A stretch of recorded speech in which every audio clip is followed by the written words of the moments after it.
Let this be a reminder to you all that this organization will not tolerate failure.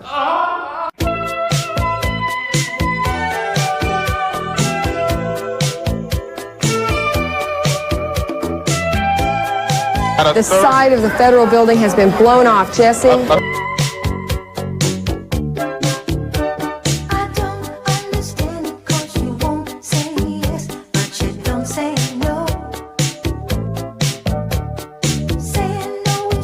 They believe they were part of a CIA project called MK Ultra.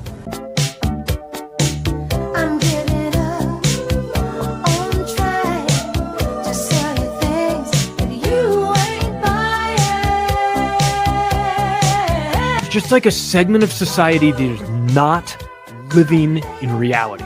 In a certain sense, we're kind of a little bit more Israel's vassal state. There are police chiefs facilitating prostitution networks.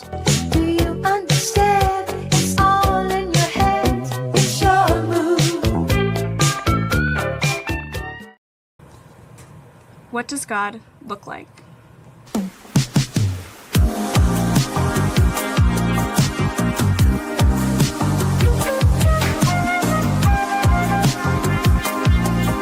What do you see?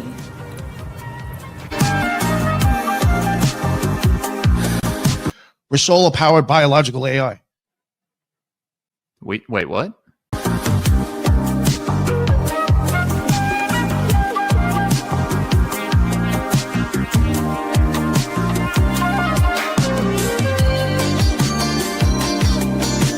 These ancient adversarial entities, I think it's the very same ones that rebelled against God and were cast out. They were sent here to guide us in antiquity, and they took advantage of that and just masqueraded as gods.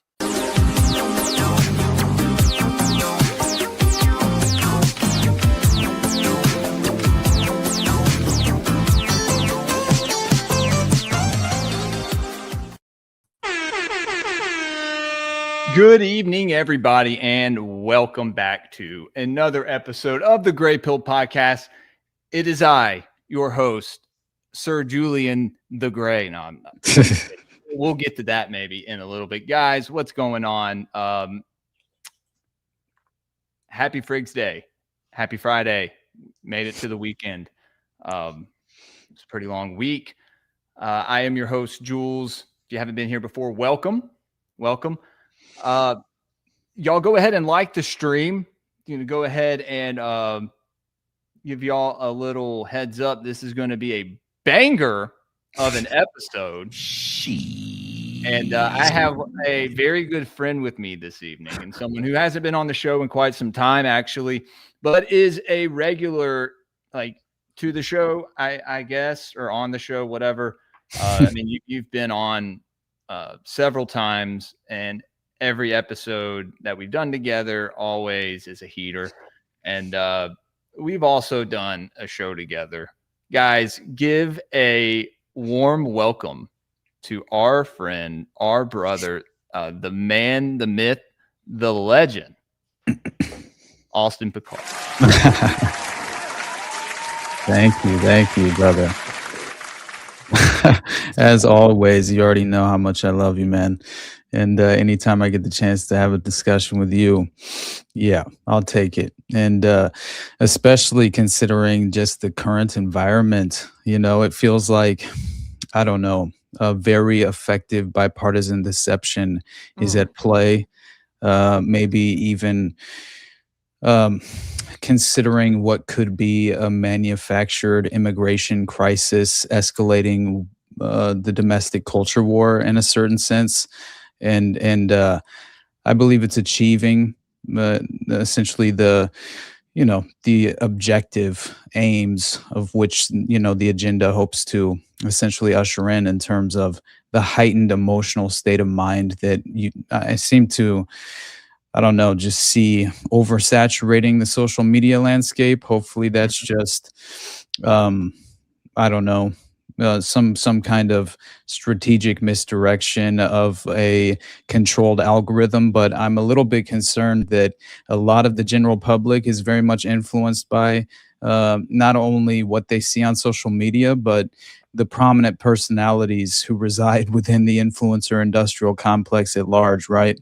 Right. And yes, Yeah, I yeah. just see Well, it seems like everyone. they base everything off of social media, even their interactions with people. Like It's they'll the new take that public into the sector, real right? world. You know what I mean? I Yeah. mean, you have people that literally live online. Again, guys, like the stream, share it with your friends and family. Austin, for people who don't know who you are, give a little a brief introduction to yourself. I just saw who you are Jacob in say he thought I had a suit and tie on. It's a microphone, Jacob.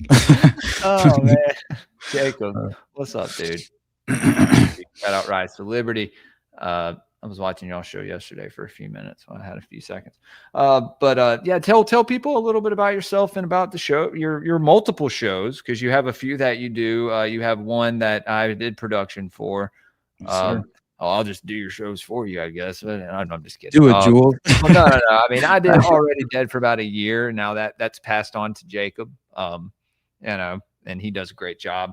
But you have your podcast, and then you also have a Patreon show that you do with Sam Tripoli and Brad Blinkley. So yeah, just tell people who don't know who you are a little bit about yourself and where they can find you. Man, so the Underclass podcast is the main umbrella podcast that basically I host myself personally and occasionally, as soon as obviously my hope is to buckle down here in the next week or so and finally start hammering out a new solo project, which obviously my last one was the Columbine Massacre, which, my God, was a 4-hour just I had you on here to talk about that before. Yeah, yeah. man, that shit. I mean, I don't think we even touched on a lot of things that we wanted to talk about. It's such a layered, just in terms of understanding the broad scope of what I believe Columbine represents, honestly, and really also putting mass shootings on the map in a certain sense, and the nature of the trenchcoat mafia, and there was very much, I would think, you're seeing a little bit of the aftermath of the Satanic Panic in a way, and the cause that it really had the effect it really had on just the overall, I would think, subconscious mind of the masses, which obviously were plagued by this witch hunt, mass hysteria narrative, right, which was clearly a misrepresentation of true and honest satanic ritual abuse taking place, right, which I believe permeates throughout global society at this point, and for far too long as well, and has very much been under acknowledged. And I think really the one moment in time where it was starting to gain any traction was just when they conveniently constructed that false narrative, which was the Satanic Panic, right? Which is just, a complete and total manufactured misdirection, and just in every way. I mean, ethically, right? Just, you could say it's a push towards this Christian nationalism that you're starting to see now, right? It was like an early onset of that because, yeah, dude, I mean, not only do you see all that stuff pushed in horror movies, and when you see like situations like that, I don't know, kind of played out, it's kind of like, that's kind of sick. Oh, definitely. But I think that as far as like, I think there's this heretical form of there's a strategic formation of these individual, I think, kind of psychological operational masterminds in a way, who've constructed this playbook, this in more ways than one. It's all about mind control, manipulation, and I think leveraging ideological subversion to their benefit through the Tavistock Institute methods of social engineering and things of that nature, right? Which leads to these very valuable and prominent personalities who seem to be tasked with infiltrating anything worthwhile that could even potentially offer a redeeming quality for let's just say I view our souls are in jeopardy in a certain sense, right? It feels like we're very much in the midst of spiritual warfare, and I do think that you have to be very careful in terms of just who you put on a pedestal, because I think more often than not, it's usually an influence operation, right? And I think they have sinister values in place and are obviously attempting to manipulate your mind. And in that sense, I think you have this heretical form of Christian nationalism, as you put it, right? Which is really, you have to look at who's steering it on the main stage. exactly Right. It feels like a misinterpretation by design, right? Intended to disrupt domestic society in a way, and cause this very obvious social tension. And I think that's taken root, in more ways than one as well. And I mean, you just see that playing out in Minnesota right now with this Minneapolis mother fatally right shot by the ICE agents. And it's, I mean, I'm sorry, it's just like it I to got me something personally. for that. Hold on. I'm gonna come. No, wrong one. Oh my God. No.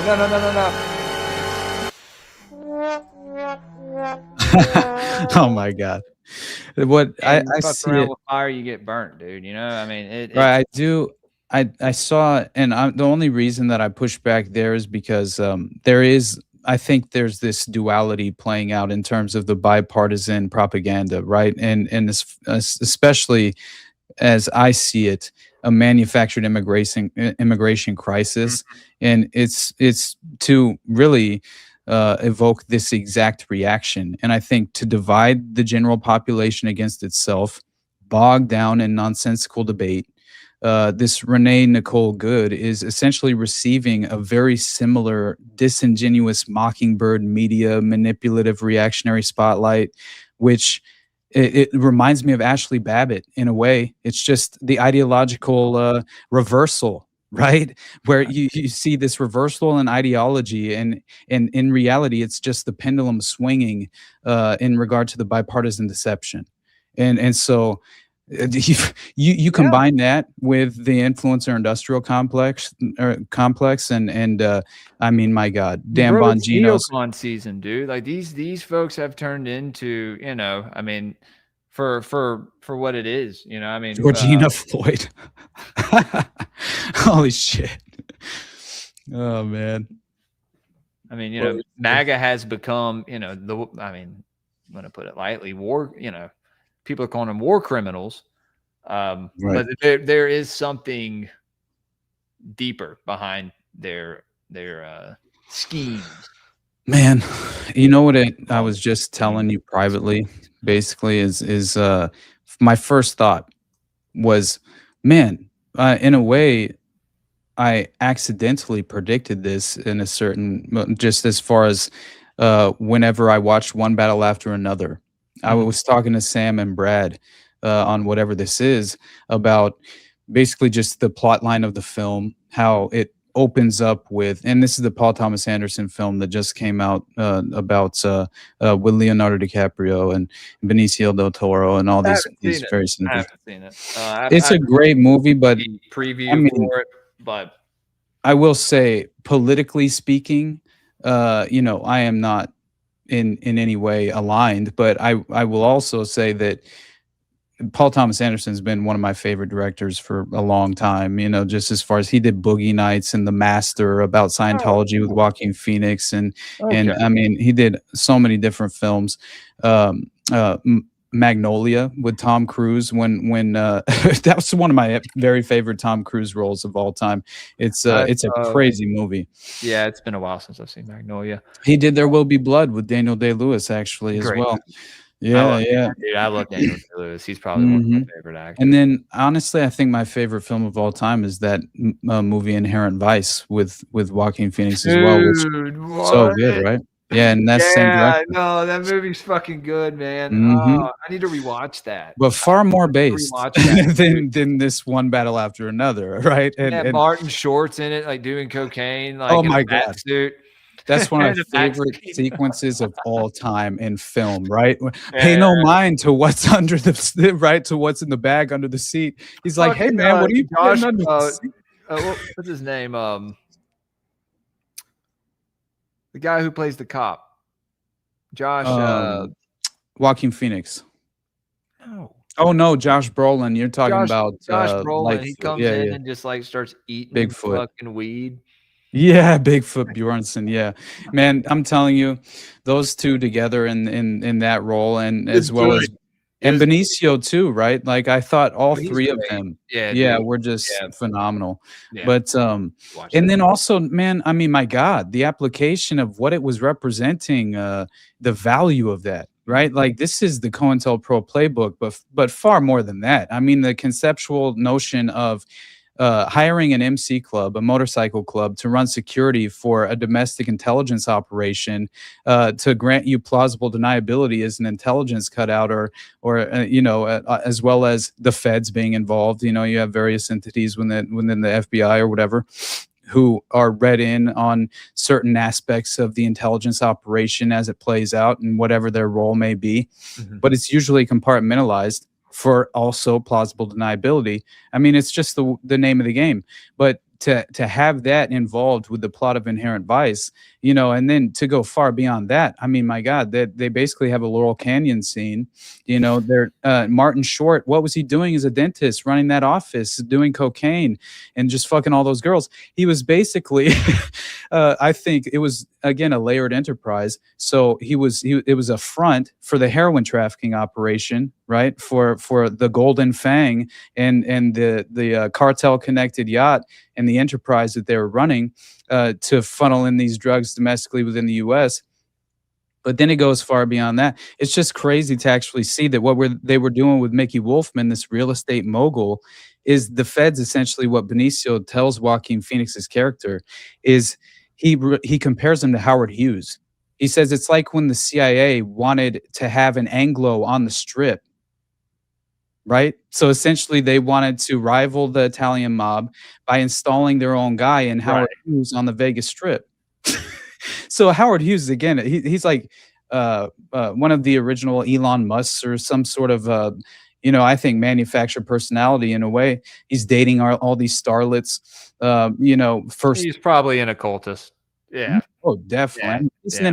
Jars. I don't know about all that. You know, they said he basically was OCD as shit and couldn't even like touch doorknobs. Have you ever watched The Aviator with Leonardo DiCaprio? It's a Martin Scorsese film.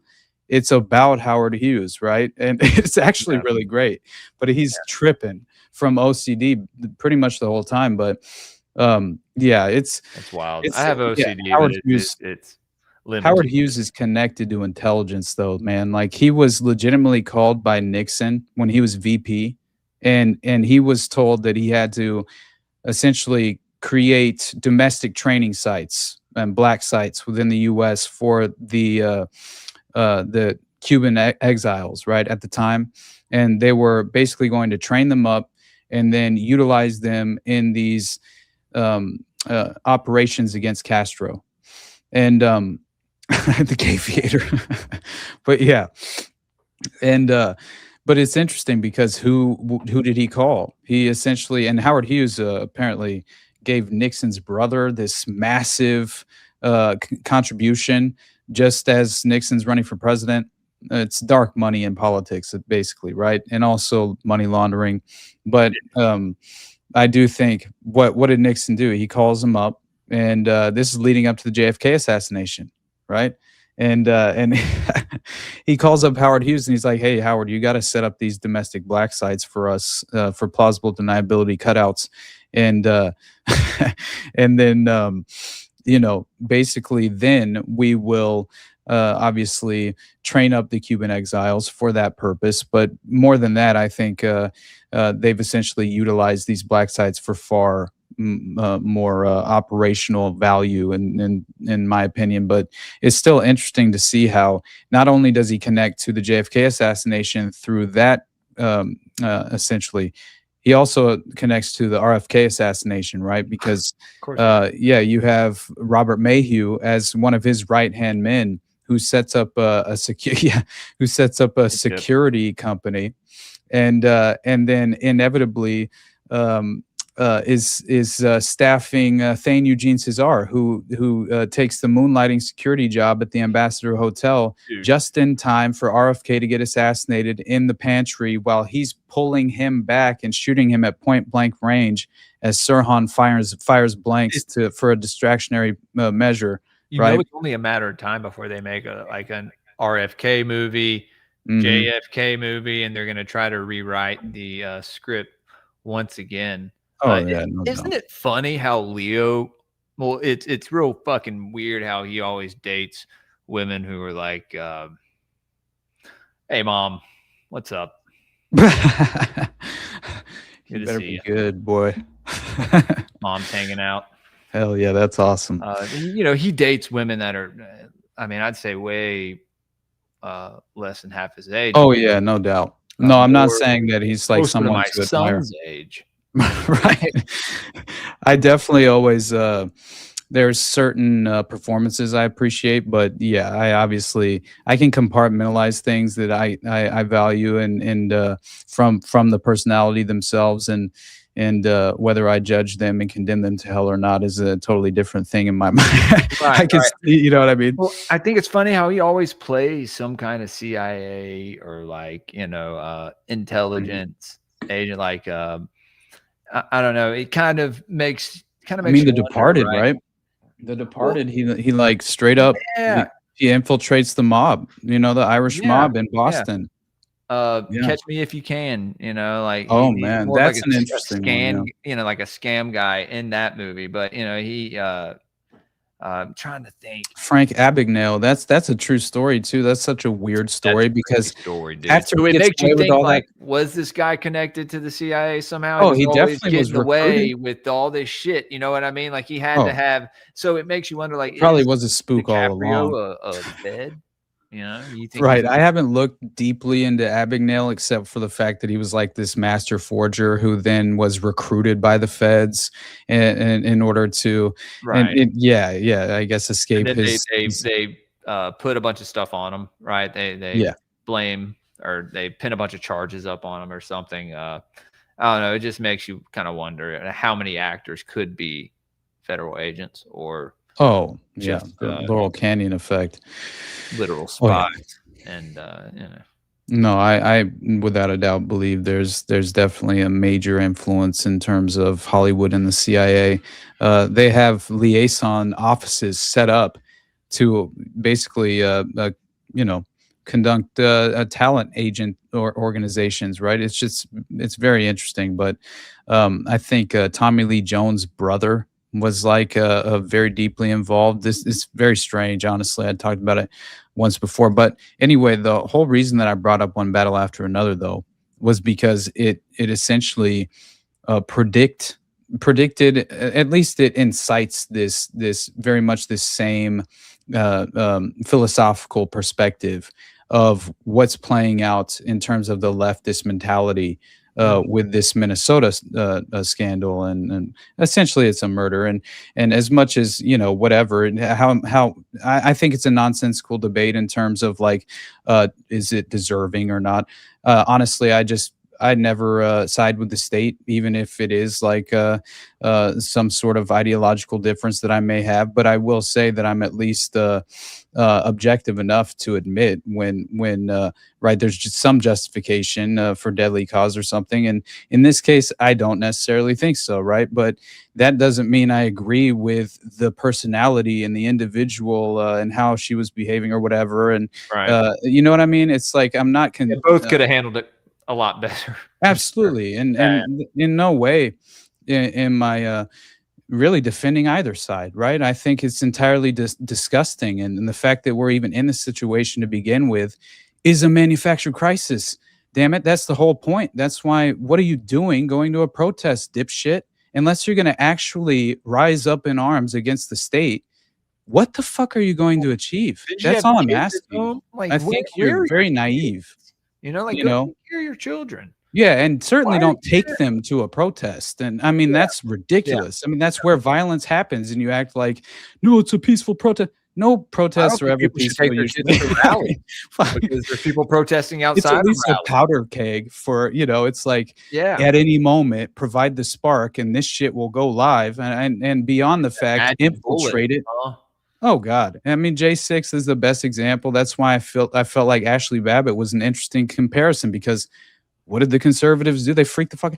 I mean, obviously, and who's the asshole, right? Who was behind the dark glove? And it was so interesting because obviously, you can never believe who they claim it is unless we saw it firsthand. You know what I'm saying? And legitimate evidence of that happening. Black cop or Capitol Police officer who weirdly like misplaced his firearm, Right. with a round in the chamber, I Right, believe, right. like a couple days before that. And they're like, or no, he threw it in a trash can.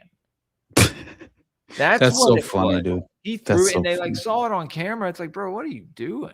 That's a little weird, you All what I mean? know I don't know, man. is just why even go into a federal building? Like stay as far away as possible.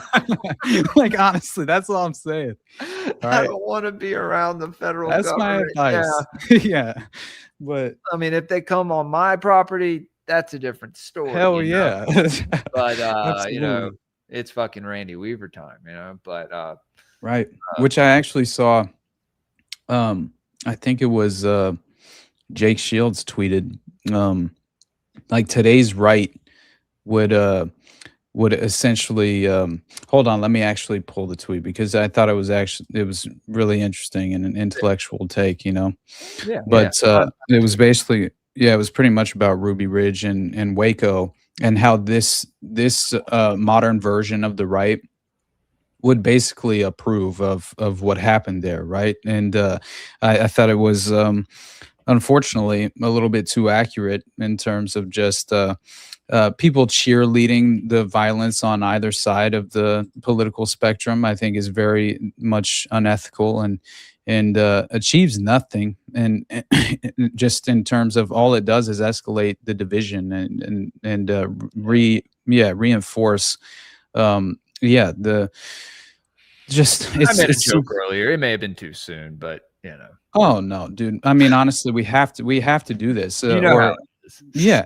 No, I think it's basically culture shock and culture jamming in a way, but it's also as far as just there's something about clown pilling that I think is important at times if you can layer it in occasionally, because at the very least, I take things far too seriously. And I need to have conversations with friends where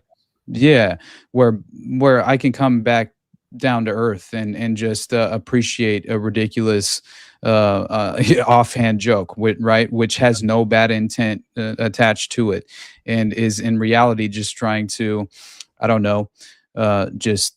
cleanse the room of the level of darkness that has effectively been achieved in terms of the sinister agenda playing out. But yeah, it's something that is just unfortunate to really see in this environment and witness it was the new right would think Ruby Ridge and Waco were based. That's what he said. And honestly, he's pretty accurate in terms of the right wing partisan political, I guess, just in terms of that group of the general population. It does feel like that base is very much just, kind of just ready at every moment to embrace the own the libs false narrative, which really is just this low hanging fruit that, again, it achieves absolutely nothing and really pushes forward the dystopian agenda. And that's what they want. Yeah. Yeah, that is by design. So it's just always difficult for me to see. But again, it's this revelation of the method in terms of one battle after another was my point, because it did feel like the overall concept was there cannot be a peaceful conclusion to this. This is one battle after another. And also it was very much painting peaceful protests, and it was a blurring the lines as far as peaceful protests and basically domestic terrorism. because the French 75 in the film, which the mother of Leonardo DiCaprio's daughter in the film, I guess, is this radical revolutionary she's really a representation of the most disgusting person you could ever become, honestly. And it's very fascinating that they even represent her in this way, because I'm glad that she's limited. Her role is very limited to the beginning of the film, because, man, if her character was in the whole film, I couldn't stomach it. There's no way. She was that off-putting. Like a gross leftist, or yeah, she was like the most disgusting sort of leftist, ideological, progressive, revolutionary you could become. Anti-white, even though she has a white father. Right, exactly. Yeah, and also very probably. and then even considering that, like, Leo's character was basically trying to step up and actually be a present father, and she just entirely emasculates him, and yeah, dude, it's insane, man. It really is. Leo insane. got cucked by his Dude, for fucking, real. And then she black leaves daughter in a movie, and dude. then she basically leaves him with the baby alone overnight and just abandons them when the baby's an infant, and says that she basically is jealous of her child because Leo loves her child. Hold on. Are you talking about the daughter or the wife? The wife. Oh, you're talking about, okay. I thought you were talking about the daughter.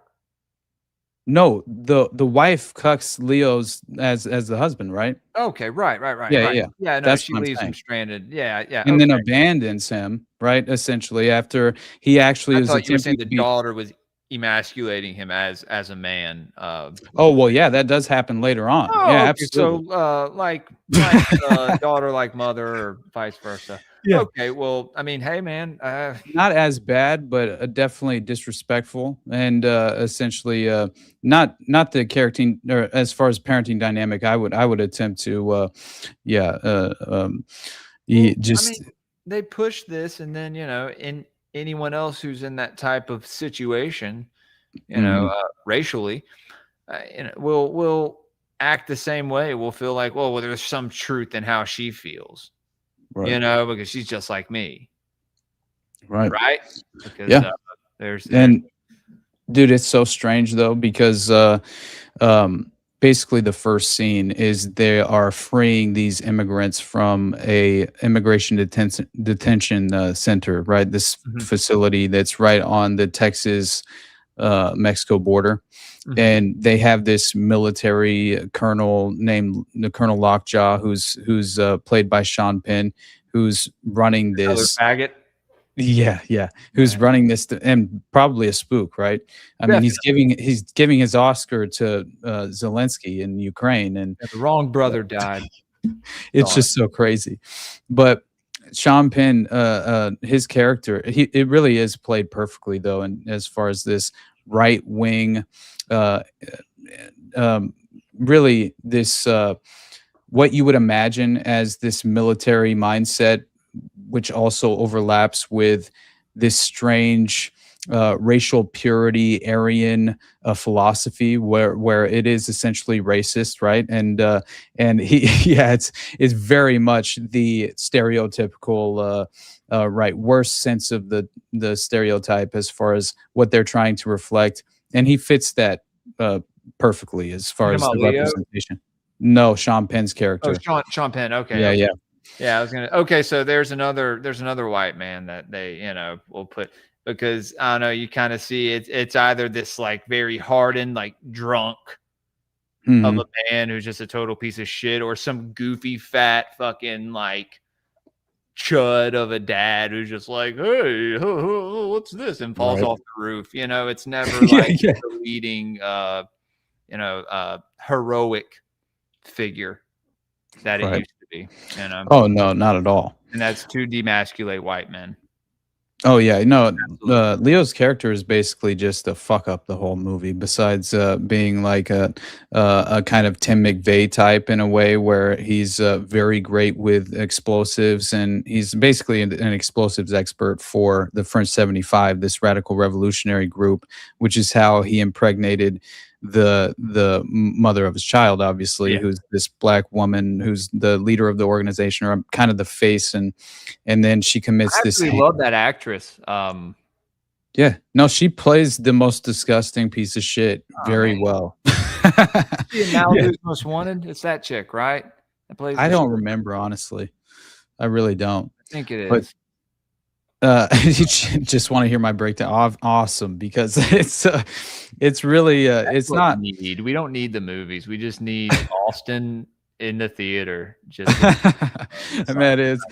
I just felt like it was laying the groundwork for what would become this left-wing reaction already was being very much reflected and prioritized.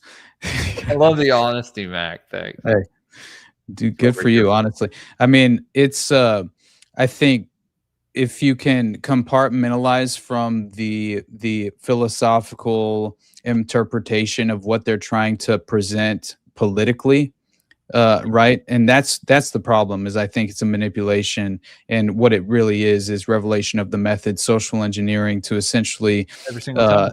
gaslight the left, but in this way where they feel like it's basically this moral superiority effect, right, where they can, this is what most people suffer from, right, where they will just they will believe that through their ideologically imprisoned subconscious mind, right, they will look down upon the rest of the general public as if their ideas are clearly superior, and that is obviously, I think, an entire well, for one, it's a huge mistake, but oh hell yeah, listen to my Columbine discussion. Awesome, appreciate you, man. I think I'm going on I should be going on Nephilim Death Squad on Monday to talk about Columbine, I think part 3.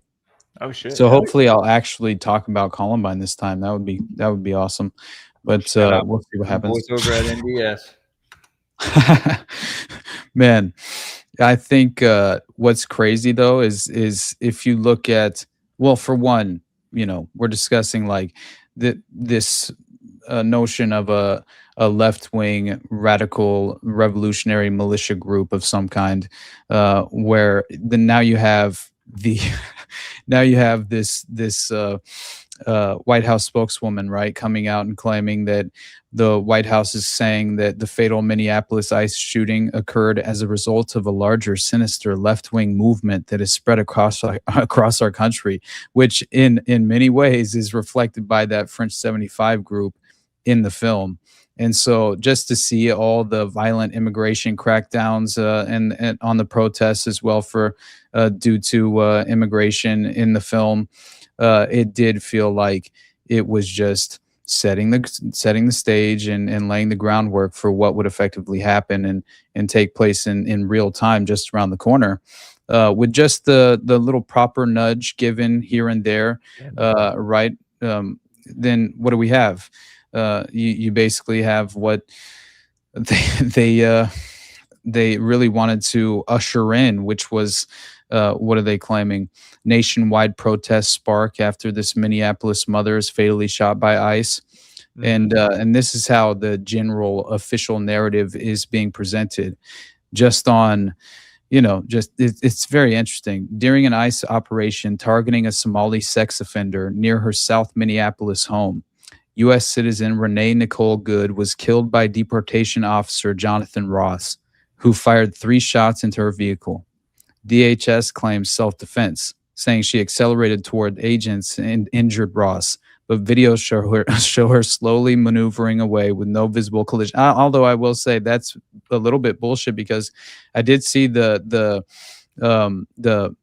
body cam footage, right, that just dropped today, which I'll play real quick here in a second, because I heard after he shot her, he goes, bitch. Yeah, he straight up did, bro. It's pretty funny, man. It's fucked up. I may have done the same thing, to be honest. Hey, I want to give a shout out to Fire Pixie. Hey, thank you for the gifting Tyranny. Yeah, she definitely hit him with the car for Tyranny sure. gave you a subscription. Thank you. Oh, so thank you, Tyranny, for the $5 Rumble subscription, and then thank you, Fire Pixie, for the $5 Cash App says, "Tell your mom you love her." I love you, Mom. Oh. Yeah, Thank you, but Fire Pixie. if you consider what really happened after watching the body cam footage as well, I mean, she definitely made contact with him, right? Like she fucking hit him in the hip, and you can even hear the contact happen. But yeah, this is obviously the official presentation of the narrative, which comes complete with a little bit of a false framework of what happened. Because as I said before, no one looks good in this, like in any way, Right. in my opinion. And I also don't take any victory, or I never will. Um, I always find it absolutely abhorrent and disgusting to actually watch individuals engage in police violence. Like, that's fucked up. I hate the state. You Yeah. know, absolutely not. And I don't care what your ideology is and how retarded you are. I'm just saying, like, I don't believe you should be shot in cold blood in the street, you know, unless you're Yeah. legitimately trying to kill an officer, you know, and yeah, self-defense, as always, is should be a consideration. And I'm not at all. Body cam footage is good, dude. Yeah, here, I'll Yeah, play it's it real very quick, good. actually, if you want me to. Transparency. Yeah. Pull it Or I up. can, I yeah, think you said that you were trying to pull something up earlier. yeah, I think I You have this. never told people about yourself or the shows you do. Oh, shit. Yeah, well, that's my nature, brother. So, yeah. Y'all just learn over the next couple hours. Oh, Or man. however long, man. Just let me know when you gotta get out of here. Guys, don't forget to like the stream and be sure to share it. Get some more people in here. It's Friday night. I know I don't know if anyone else is streaming. Stacks had Nate on earlier, so that's cool. Shout out Reality Czars. You got to get Nate and Thomas back in here. Let me go ahead and before I pull this up, Austin, guys, tomorrow morning, especially if you are a Patreon member. All right, here we go.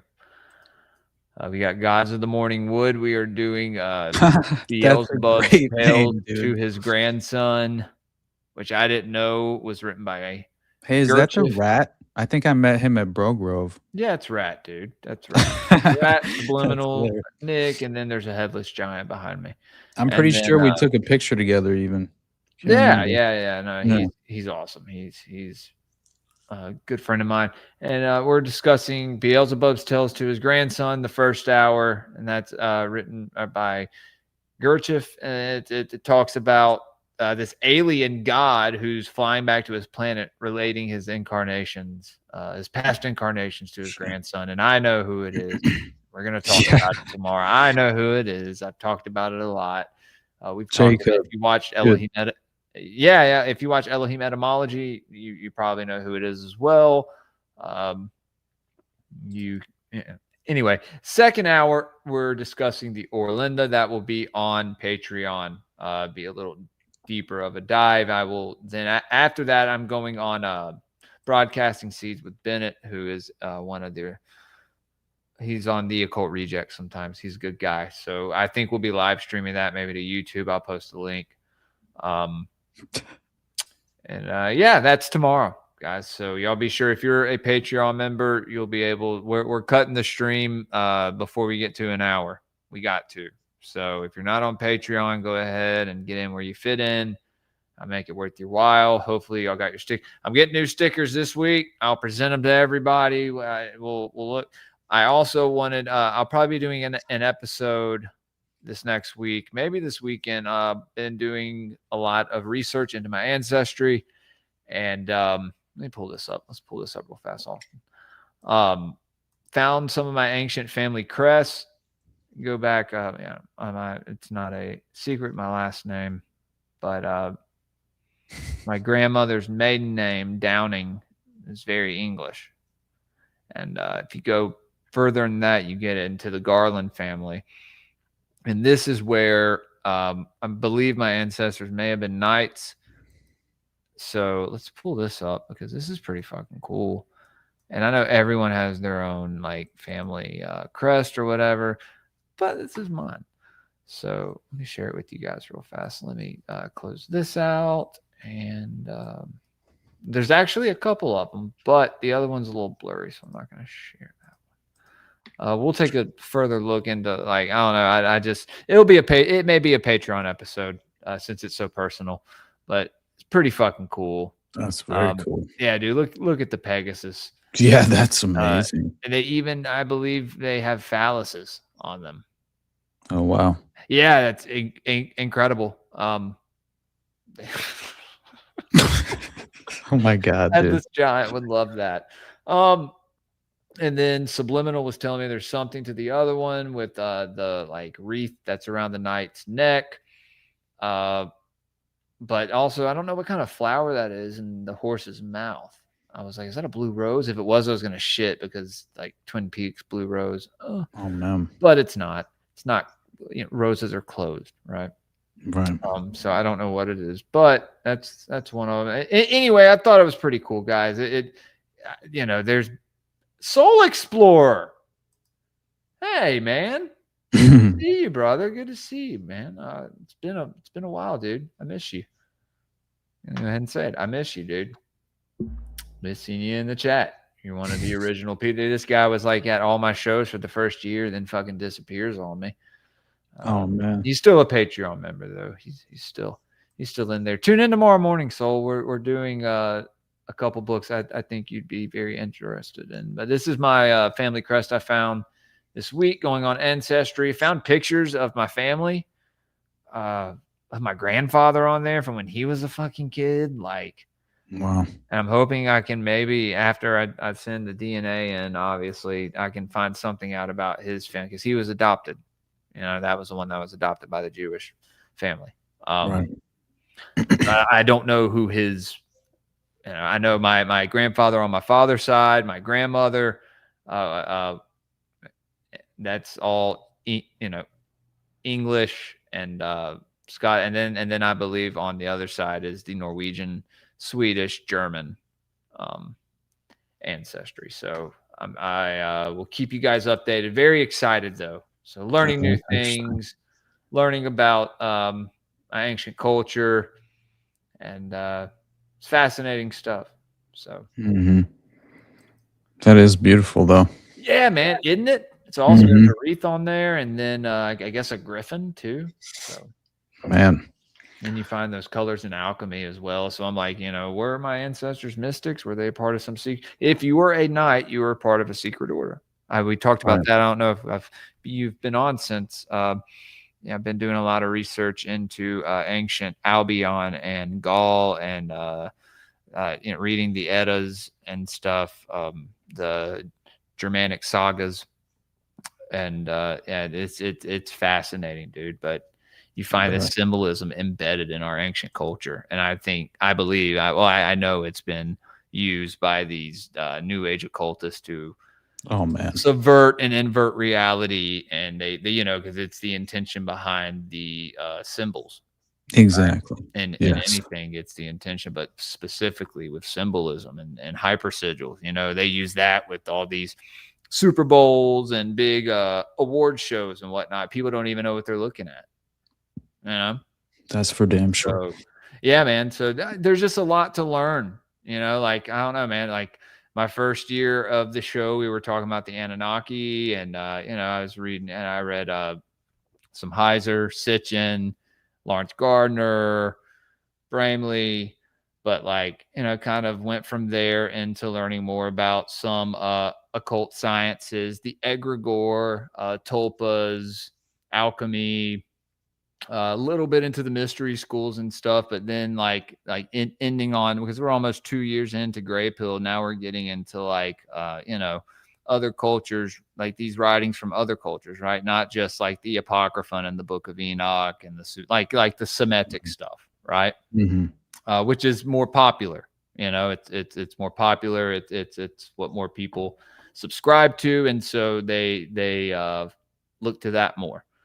Right. But we're trying to look at all these texts from an unbiased angle, and that's always been the thing on Greypilled, dude. Like, if you go back to episode 5, I was like, the title of the episode was "Is Yahweh a Dragon?"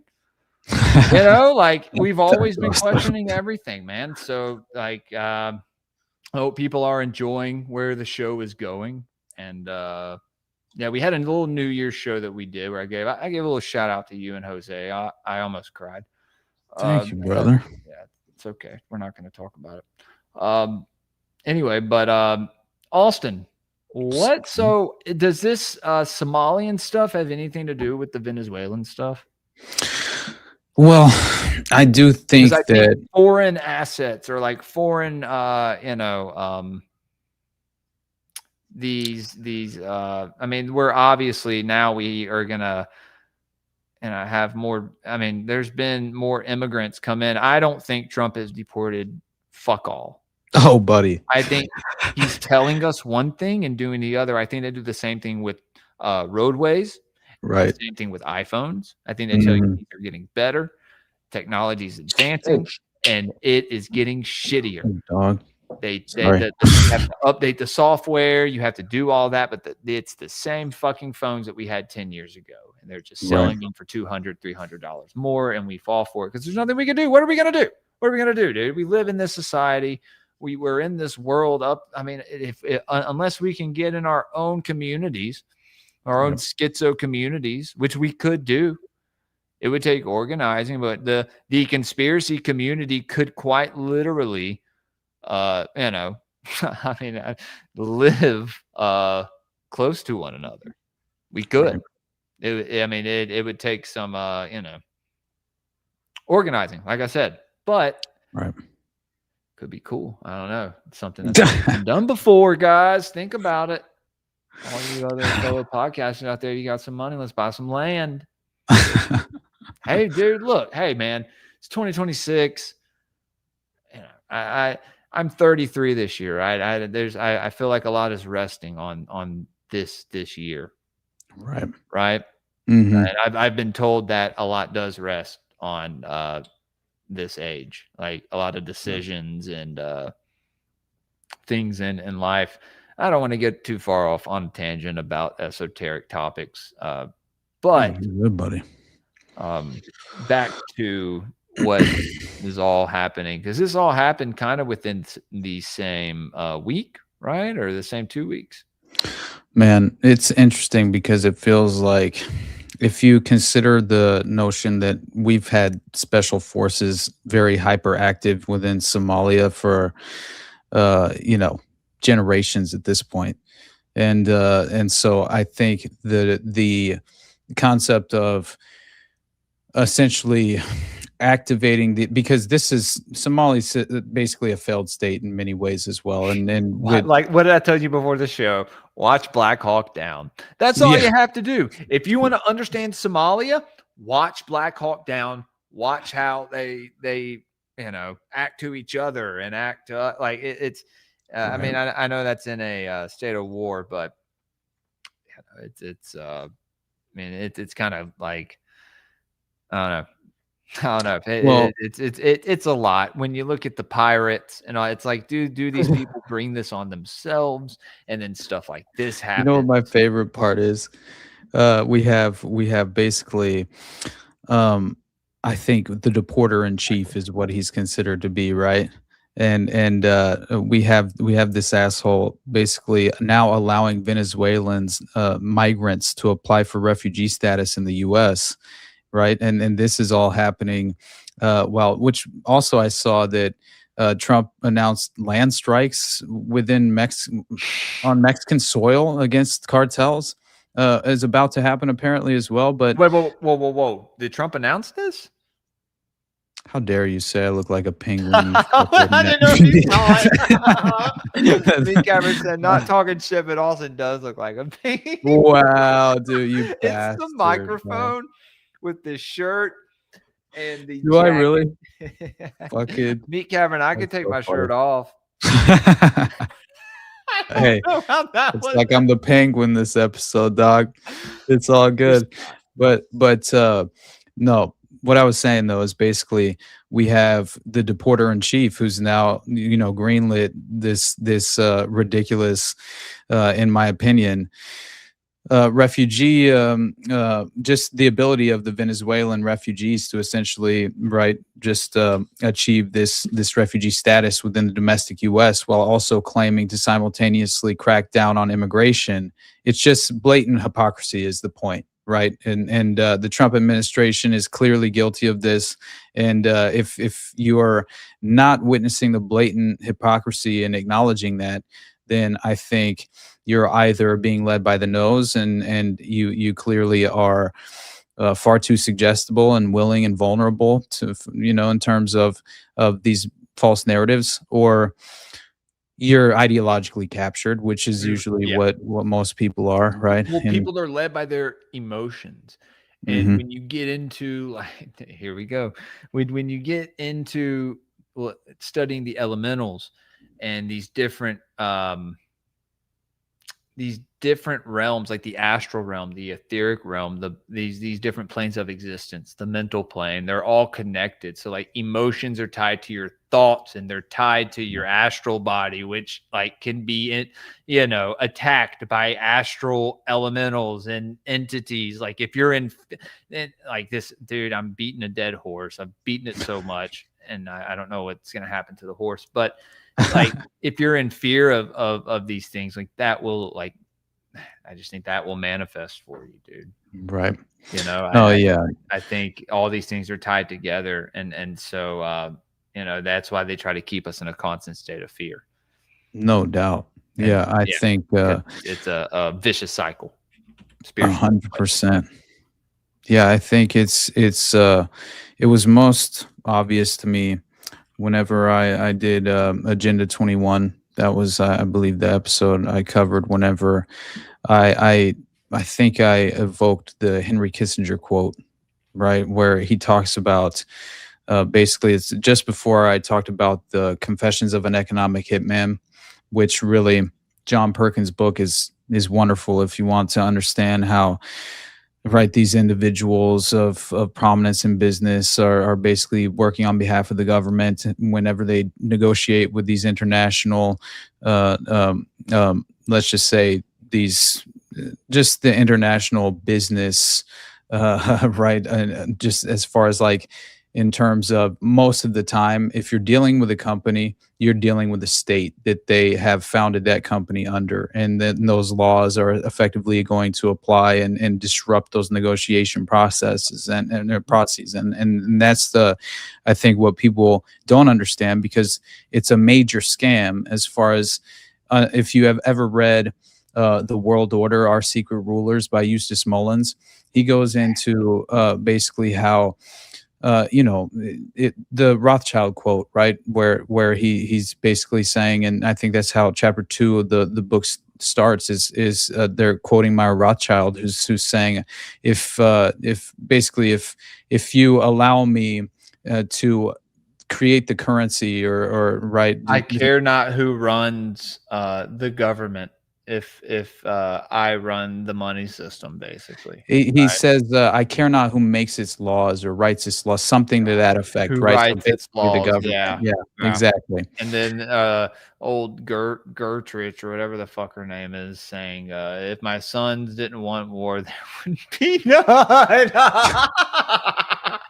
And you're like, oh, wait, what? Is this a senile old lady, or is she having some some self-admittance? I mean, dude, some honest on, self, man. Yeah, no, 100%. What are we doing? Yeah, if my sons didn't want war, they would. Who built the nation state of Israel? Hey, all I know is who funded all the groups around Israel that are attacking Israel, playing into these biblical prophecies. I don't know, man. I'm thinking that why does a picture drawn up in the early 20th century of Baal, of a certain, maybe it was Baal, right? I don't know which one. Well, one of the balls looks like Putin. Has like 3 heads on it. One of them looks like Putin. It's like, is that like someone, like some prophet saying, or was that they knew that this kid, I don't know, man. I don't know. Right. I don't know, but No, you gotta ask just, these questions, right? yeah, absolutely. And I definitely think that the the name of the game as far as the recycled playbook is to essentially leverage these and exploit these failed states to your own benefit. As far as obviously, I kind of laid out an example earlier about how Howard Hughes was tasked with creating the domestic black sites for the Cuban exiles. Now imagine, I just mentioned special forces being heavily involved in Somalia for how long? How Now, long? wouldn't you think that they have vital assets in place strategically in terms of Somali nationals who they could All throughout greenlight? And Africa. Yeah. yes, exactly. Yeah. It's not only It's not only exactly. Somalia. Yeah. No, it's not isolated to that. I'm just using it as an example because it's Right, obviously on the table as far as an operational playbook and how they would utilize this in real time. Look how most Somalian males act, dude. Come the fuck. I mean, look to Canada. Look to our brothers and sisters in the snowy north. I could have used a better word to describe it, but like they're dealing with all these Sikhs, but these Punjabi Indians too, right?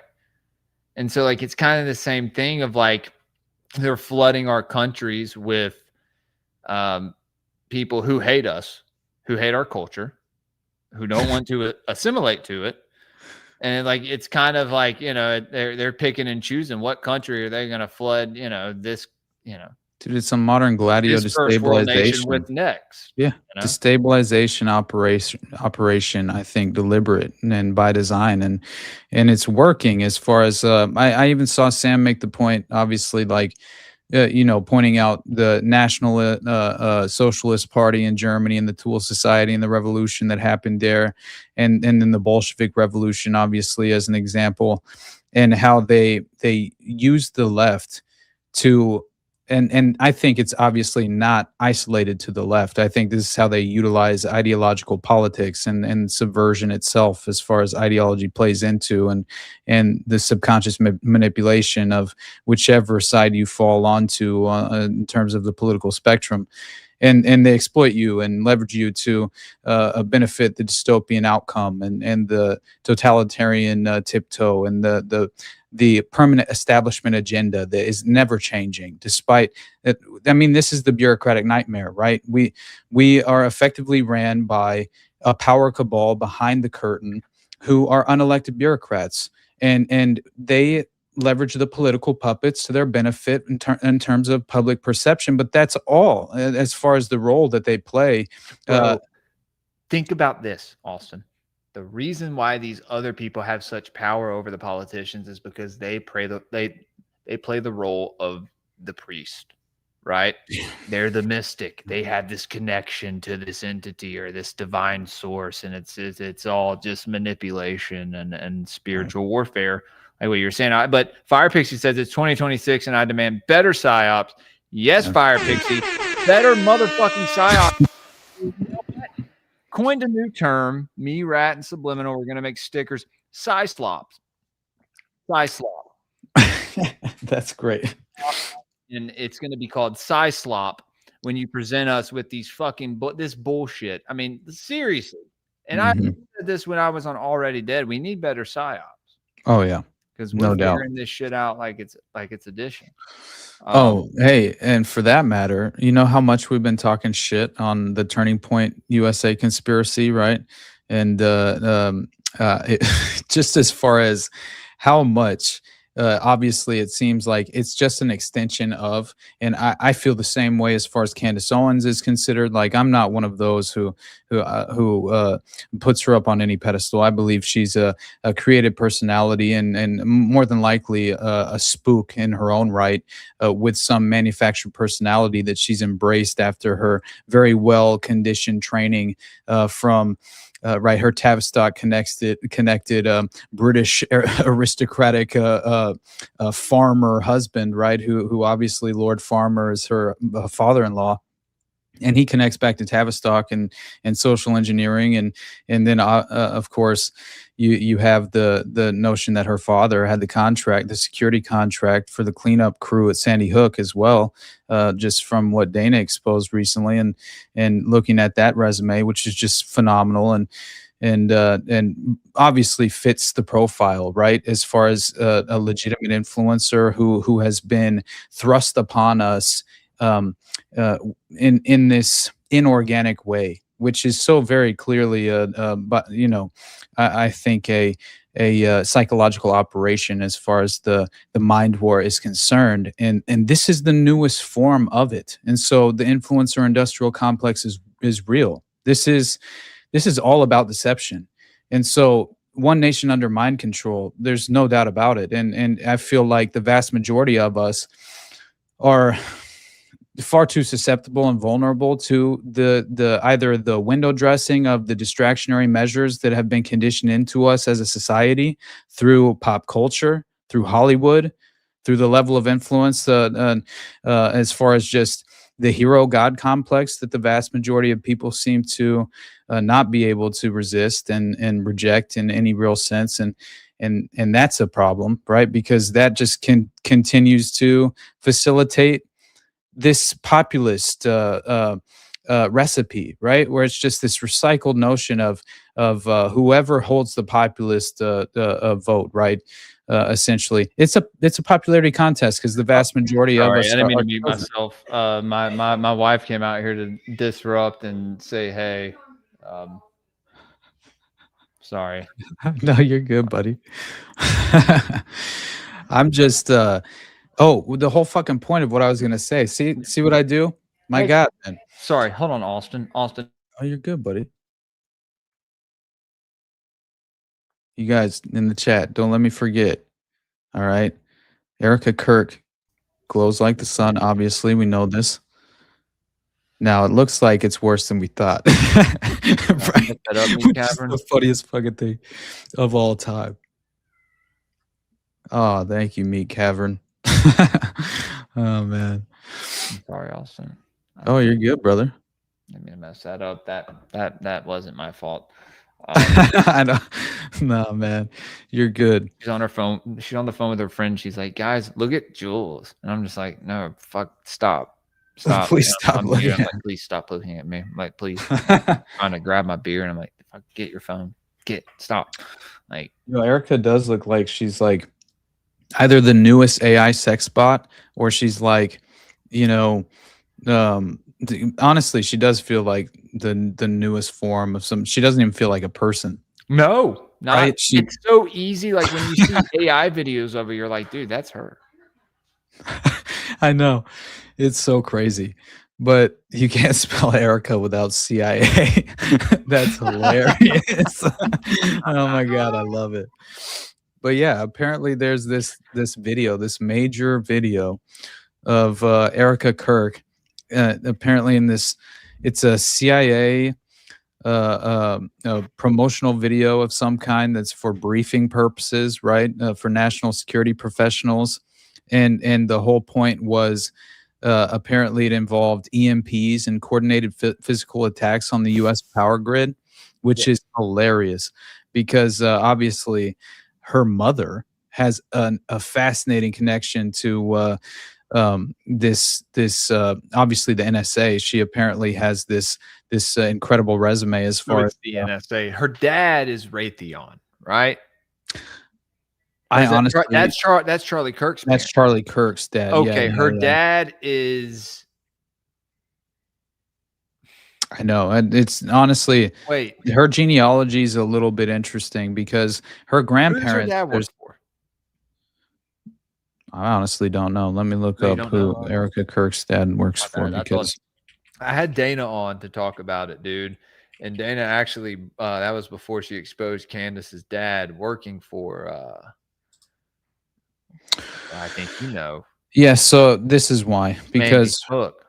Oh yeah, I mentioned that a second He ago, right? ran the yeah. Well, that's what I was gonna Yeah. say. He the fire alarm and security systems, and it's like, how did how did A Jones not know? Like, he's just sitting there like, it's the globalist and dry color. It's like, no, Alex dude, Jones, man. you know Yeah. who it fucking is, and Right. you won't like at this point. It's comical, to be honest with you. It's I'm like I feel kind of bad for him. I'm like, okay, you were invited to Bohemian Grove. You didn't sneak in. You were invited. You didn't sneak in. He didn't sneak in. Right. No, I'm with you, buddy. It's like, and you did this whole thing, and like, and I, I figured you out, Alex. It is what it is, dude. And I hope someone clips this. You're a shill. Man. He's a shill, dude. It is. Yeah. It's like when someone makes a discovery like that, and it's like, well, wait a minute.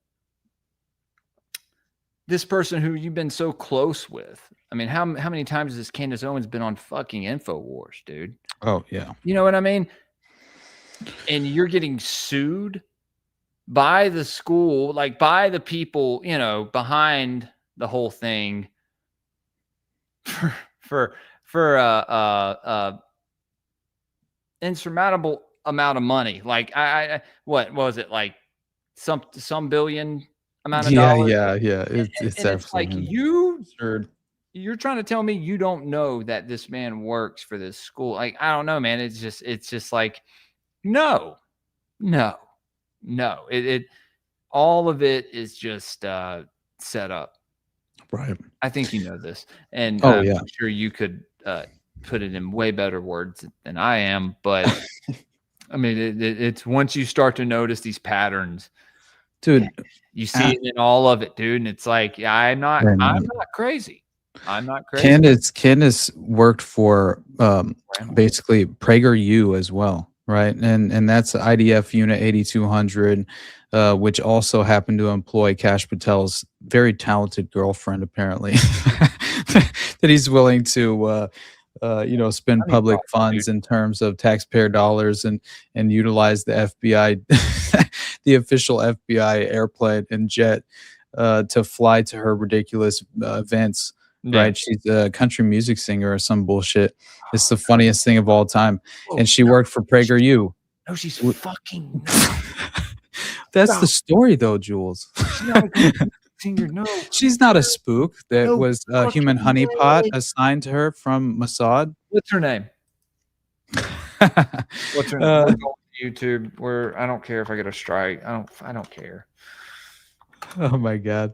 Oh yeah. By the way, Erica Kirk's dad, Kent France. I don't know how to spell or pronounce her original maiden name. It's the same as her mother's name, Lori France V something. I don't fucking know. And the same for her father, but her father divorced her mom when Erica was super young, apparently, and so she was primarily raised by her mother. So that's that a little bit. In my opinion, grants a little more credibility as far as, even Regina Louf, right, who had her grandma who effectively pimped her out as a child, but she had trained her in how to sexually pleasure her. But she had also been running a child brothel in Nazi Germany during the war, right? But post-war, the brothel was shut down. She had two different properties and this is Regina Louf's grandmother, and she was X1 in the Belgian Dutroux, basically the Belgian X-Files, which was the Dutroux affair, right? And essentially one of the key victims, and just as far as the most ridiculous and unsettling and sadistic testimony as far as what she endured. It's very interesting though, because it seems as if her grandmother, who did effectively pimp her out after training her to become this child prostitute, and then hand her over to her handlers who implemented the dissociative identity disorder within her and assigned to her the alters.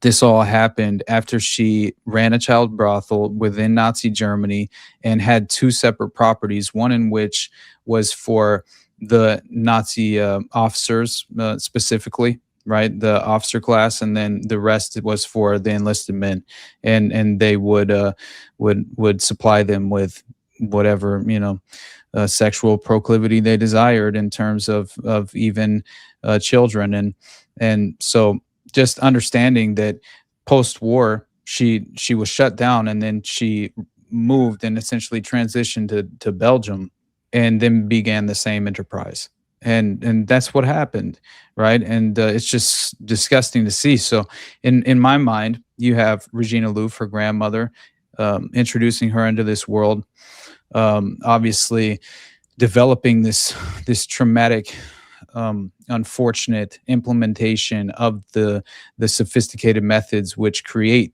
the alternate personalities within the dissociative identity disorder. And by the way, my God, did you see that? I don't know if you got to the point where Jacob and I watched that video of Paul Benassi, right? Who basically is talking about how so he's a child victim from the Franklin scandal, clearly, and hey, before we get into that, because I know we're about to probably go deep on that. Oh shit! No, I'm getting way off topic. No, you're not. What was the music that we were gonna look up? Oh yeah, Cash Patel's girlfriend's country music. Yeah, that was it. What's and her also, name? yeah, I'm sorry, I'm spinning my chair. I have tics. I have nervous tics. I can't help myself. Yeah, I try y'all not fuck to. off. Leave Austin alone. but I can't forget. We got to watch the CIA promo video from Erica Kirk. She's literally in the video, and this apparently went to. It was about briefing these various officials, right, and within the CIA. And all right, guys, can you got it? Please watch this, dude. Yeah, pull it up, bro. Oh no, dude. Stop. This is as bad as Laura Trump. Awesome. This is just as bad as Laura Trump. Maybe worse. Let's see. Do y'all want to watch Country Bag 45? Yeah, there we go. Are you kidding me? Oh, fucking ads, dude. I do that shit all the time. You don't have premium? No, I'm broke. I can't know. afford premium. Okay, here we go, guys. No, fuck off. Don't renew. I don't care. Wait, was that a twink? What's going on there? Hold on. I don't know. Wait, what did that say? Oh, I thought it said women for trans at first. I was like, wait. That's Back when hilarious. old school was mainstream, radio was always free. Are you kidding me, bro? Guitar was on everything. This is what he uses the FBI fund, the FBI jet officially. Our tax dollars paid for this fucking recording. No. Oh my God. When the American dream was a Cadillac and a red wine. Wow. This is fucking awful. Things you got, you This is propaganda. Yeah. Locking your door. When people did the right Not thing locking to your go door. around. Like, fuck off. Looked at each other and found common ground. From Clearly the that's to not the happening. flag. Yeah, that's not going away anytime I'm soon. just saying that Oh my I God. want my country back.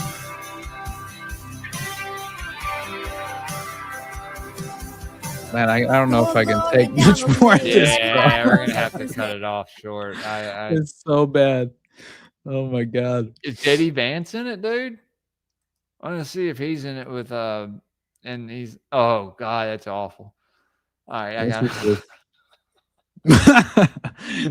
This is what we're dealing with, man. I mean, my God, dude.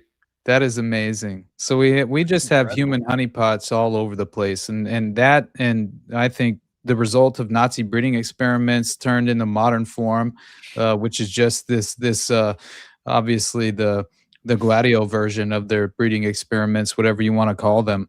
But holy shit, it does look like J.D. Vance and all these strange individuals who rise to prominence. They could legitimately be just products of these strange elite breeding experiments to create these prominent individuals that they condition and mind control to effectively perform their roles within modern society. And then, you know what?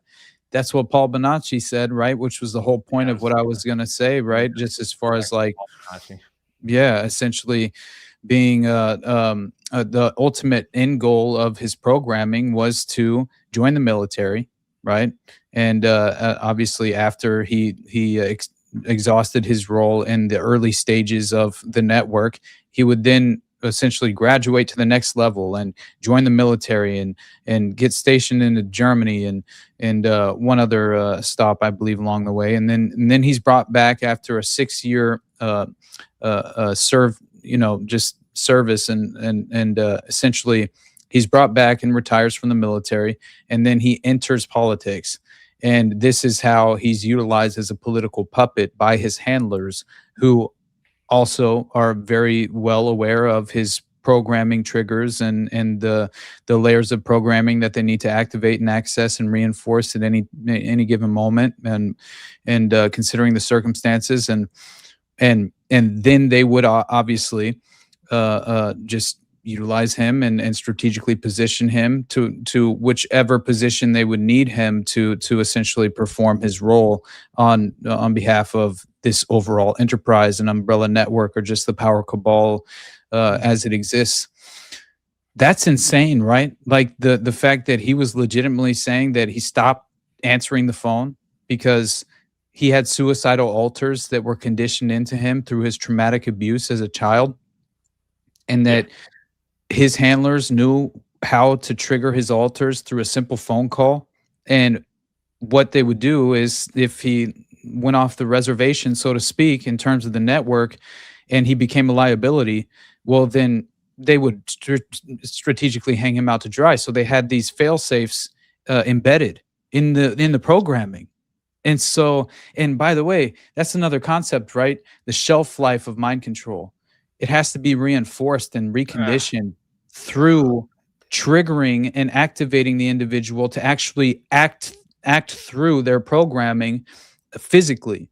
And just to make sure that when the moment comes and the time is necessary, you will be able to obviously follow through with the ultimate goal here. And so there's a shelf life. So they say they have to basically reinforce your programming is the point, right? And so that's the notion of there's a shelf life. So they begin to wake up to their programming. And so they essentially regain these lost memories. But here's another thing, is the post-hypnotic suggestion involved here. It seems like many of the alters have no memory whatsoever. Right. So as they perform their role, that's what a sleeper assassin is essentially, right? You can even pass information with no recollection of even doing so. What's the total amount of alters that you've heard somebody has hundreds, man. I've heard thousands before. No, thousands. Oh my yes. God. Yes, man. So is that created every time? Does that mean I don't know, thousands of times? I mean, I think that's it. Just traumatize them, and then they create these alters, I think there's a multitude of factors, like I know that it's interesting just as far as how they fracture the subconscious neurological pathways of the mind and trigger the fight or flight response in the child victim is a huge priority. And basically the goal being prepubescent is far more vulnerable and suggestible in terms of effectively being leveraged in that way to splinter off the alters in this sort of sense. It's a very interesting, it feels like at every level, it's very much ancient alchemy as well as this strength, because that is really what the pharmaceutical recipe is that they apply in its modern form in terms of modern Manchurians and MK Ultra candidates. It's the same thing. It's just ancient alchemy, right? And I view black magic as essentially what they're performing in terms of post-hypnotic suggestion. I mean, what the fuck else is that? And I've read it can be used for all means and purposes. Right. Like, But I've read demonic possession as gatekeepers. That is what they effectively claimed. Ron Patton, when he wrote Project Monarch, he talks about how they assign gatekeepers to the altars, dude. This is how they're triggered by the handlers. This is so strange because in the way that it's gatekeepers, you mean described, spiritual, like that's what I spiritual mean. gatekeepers. The way he describes it, this means demonic possession. Right. So Okay. essentially, these are demons who are effectively entities, becoming yeah. gatekeepers, Okay. and it's very strange. But when you read through that, it's worthwhile in considering. So what they've done, 100%. by and this is like body alchemy and stuff as well. They've used black magic, so to say, ancient sex magic, ancient occult rituals to open these altars up, but to also open up a literal portal inside of a person to bring in what you would call a demon or a low frequency entity. It's so insane, buddy. People can say all day, like, oh, well, like, yeah, there's dark energy out there, but demons aren't real. It's like, well, yeah, like that dark energy forms into something. Like something 100%. can also, create out of that dark energy. Something can manifest out of that. Like there's, so either way you put it, like, these I guess lower level beings exist. Oh man, so I think whenever, because be afraid of them. Dude, they take like this. I'll send you this Project Monarch by Ron Patton after the show because it's super interesting. If you read through it, if you have the time, he goes through the brief history of mind control, talking about ancient Egypt, Greece, India, Babylon, laying the foundation for occultism in many ways, and he talks about how basically. He references the Egyptian Book of the Dead and a compilation of rituals that were explicitly describing methods of torture and intimidation to create trauma. And he talks about how the use of potions, aka drugs, right, in the pharmaceutical form in modern day, but potions in ancient times would essentially be utilized in the context of casting spells, which is obviously hypnotism. And then ultimately, you're roboting. My roboting? I don't know what's happening to your mic, but you're like I think it's my computer, honestly. Really, Son of a bitch. You can't hear me very well at all? It's like cutting in and out. You're definitely roboting. Okay. I'm gonna have to try to unplug your How about now? Still terrible. Dude, what the hell is happening? Son of a bitch. I'll be right. Well, if I'm roboting this, It happens. You're good. You're good. Hey, is the audience saying that it's on me? That's all I want to know. Okay. That's all I want to know because I definitely am going to I have to actually make my do you want to mess with your internet, bro, or something? Oh, we lost our homie. Am I still live? You guys can hear me, right?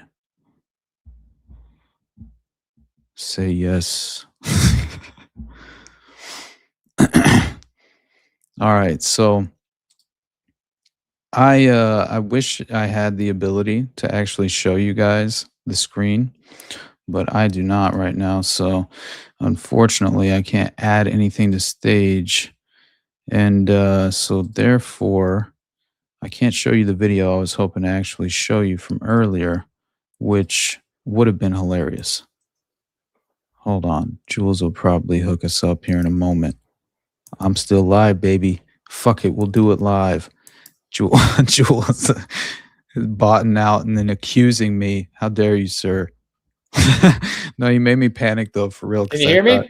Yeah, I can hear you great. Fucking fuck. Your Oh, internet's yeah. all fucked up. Huh? Your internet fucking up or something. Probably. I don't know. Do you want can you hear me though? That way I know that I'm good as far as our Guys, help me, conversation. I guess I don't know what I need to get or update. I don't know. Maybe this just happens. Maybe it's just StreamYard. It definitely could be. What was this Oh right Jesus, here? yeah. So I have this big ass thing pulled up because now that's the first one. This is the funny one. So basically, yes, we have Erica Kirk in a CIA promotional professional video in terms of professionally briefing or debriefing or however you would put it. Yeah, briefing these national security professionals on apparently EMPs and coordinated physical attacks on the U.S. power grid. Now, here's the problem, right? I was pitching the notion that we had these because basically this was John Cullen, I think, who was the individual who was making the. I'll talk about that in a moment because it was around the Charlie Kirk assassination and how these high-powered drones were being utilized in the assassination at the time, and that that was the reason why there was this CIA plane in the sky during the assassination, which was running. It was basically the operational aerial headquarters for the drone technology that was in the air, but it was at such I forget the mile per hour or the knots. I can't remember what speed these drones were functioning at, but I'll pull the notes in a moment because it's super interesting, and it seems Somebody like said that my audio sucks now. yeah, it does feel like there's like a the fuck, man? It just sounds like there's like you're in an open room, right? Like instead of having obviously the finer sound quality, as if they're because fucking bullshit. What does it sound like now? sounds better for sure. Computer with a bunch of gay settings. Fuck you. Not you. Sorry, buddy. Not the audience. Fuck you. I hate you. Hey man, that's the way of the world these days. I know. Fuck I was technology, dude. I cannot stand. Hey, I panicked the other day because I was on. Okay, so I get in use my old because laptop. originally, hey man, Sorry. I'm pretty sure I'm gonna try and crashing transition. No, it's fine. I'm crashing out now. Don't crash out, Jules. We Crappy? need you, dog. What's crappy? Don't do it, Jules. Don't take the bait, Brad. dog. What's crappy, dude? Oh my god. Hey, The roast mic's Brad fine. while I go take a piss real quick. I'll be right back, Jules. Is that cool? Jules. What happens when Jules starts drinking? Yeah, I haven't drank in like eight months. Are you listening to me, dude? Yeah, I'm listening. I'm listening. Okay, I'm going to take a piss real quick. So roast these fools, and then I'll be right back. No, it's just Brad. Brad's fine. I'm just playing. Okay, cool. Thanks, Brad. Okay, Brad's good. You want me to Brad. play this real quick before I go to the bathroom, though? Because it's crazy. What's up? This You're gonna play video. it? Then I'll play it. Yeah. I will get to that, Mac, in a minute with the drinking. Spirits. Dude, this is so crazy, though, right? Like a CIA video for debriefing purposes for individuals of national security and obviously involved with the CIA and the Pentagon. Right. We have 5 major threats that make our grid extremely vulnerable that we've presented to congressional officials. 1 being cyber, 2 being hackers, 3 being physical threats, 4th one is solar EMP, and the 5th one is man-made EMP. So the concern that we have is that we put out this critical information, and when we go over this risk analysis, they hear what we're saying, but they don't want to take action. Well, there are 18 critical infrastructures in the United States. Dude, this is James water, Woolsey, bro. Transportation, communications, etc. Did you see that moniker? What is it? Former head of CIA National Security and Energy Specialist, right? So James Woolsey is a usual suspect. He's essentially one of the most heinous forms of a lizard person who have existed involving foreign policy in DC, obviously, and being an architect of that foreign policy. Woolsey has essentially laid the foundation for the Iraq War invasion in many ways, and very much was supporting our involvement at every sense of the conflict. And that's really the most disgusting aspect of like the Rand Corporation, who obviously had a very prominent footprint in Laurel Canyon for a time, and you had these sort of individuals who were among that clique, and it's just these national security advisors, right, who obviously form our policy, and I think. Yeah, I'll go piss. I'll play the rest of this. No, play it when you get back, because I have to go pee as well. Mac, but yeah, no, you can go. You can go. Sounds good, buddy. I'll be right back. Honestly, I'll pull it back up in a second. You're fine. Shit. Oh, don't let me forget as well. There's just as far as like, I think it's pretty important to, at the very least, discuss some of what you had mentioned via text, just as far as like the pagan ritual context of the West Memphis 3 that we were talking about the other day, and then obviously how that applies and almost overlaps with that of Delphi and the Hosanna Church scandal and things of that nature. Modern neo-paganism is legitimately being reflected in many of these factions of organizations that are obviously misinterpreting in this sinister way. The same thing that they're doing with these ancient mystery schools and these cults, dude. Yeah, no, it's the bastardization of the ancient culture and the original symbolism. They are creating, and you could even say creating, new egregores and all sorts of shit in the magical realm. Based off of their end times plan. Right. Exactly. Yeah, it really is about, facilitating and ushering through the New Age apocalyptic concept of, I think, the New Age Atlantis, right? Where we're going to have this, again, I think we called, I titled an episode the other day, the New Age Antichrist, because it is obviously being formed in terms of this, like, totalitarian. Did you see Joe Rogan going on some like Peter Thiel acolytes a podcast and talking about how AI will be the second coming of Jesus? I've seen that. Instead of AI will become essentially the totalitarian antichrist for the technocracy. You know what I'm saying? And that's I don't believe that's another bastardization right there. 100%. Right. That made me really worried. Not as if I try and honestly remove myself from Rogan, because I still listen to like MMA podcasts when he has them occasionally, but that's it. I honestly I just don't even want to address it, because it feels like you know what I mean? And because it's like, well, dude, I watched Rogan for so long before I started podcasting, and I agree with him on so much. And it's like, he has Mike Baker on. It's like the voice box of the CIA. I know more about some of this stuff than him. It's like, come on, dude. There's no way he doesn't know about. So many people hit me up with like in his house, just getting high as fuck, just like go researching stuff. I want to think that he's just smoking DMT and just like he has good intentions, but he's a comic, and he's going to do what's best for he and his family and profit as much as possible. But then I see, have you seen people hit you up with the Anton LaVey comparison? He's the archetype of the mystic, though. Right. The funny, kind of childlike sense of humor, getting into the very, existential. Dude, me and Meat Cavern are going to go piss together. Are y'all gonna pee together? Yeah, apparently. Okay. Only on Greypilled, guys.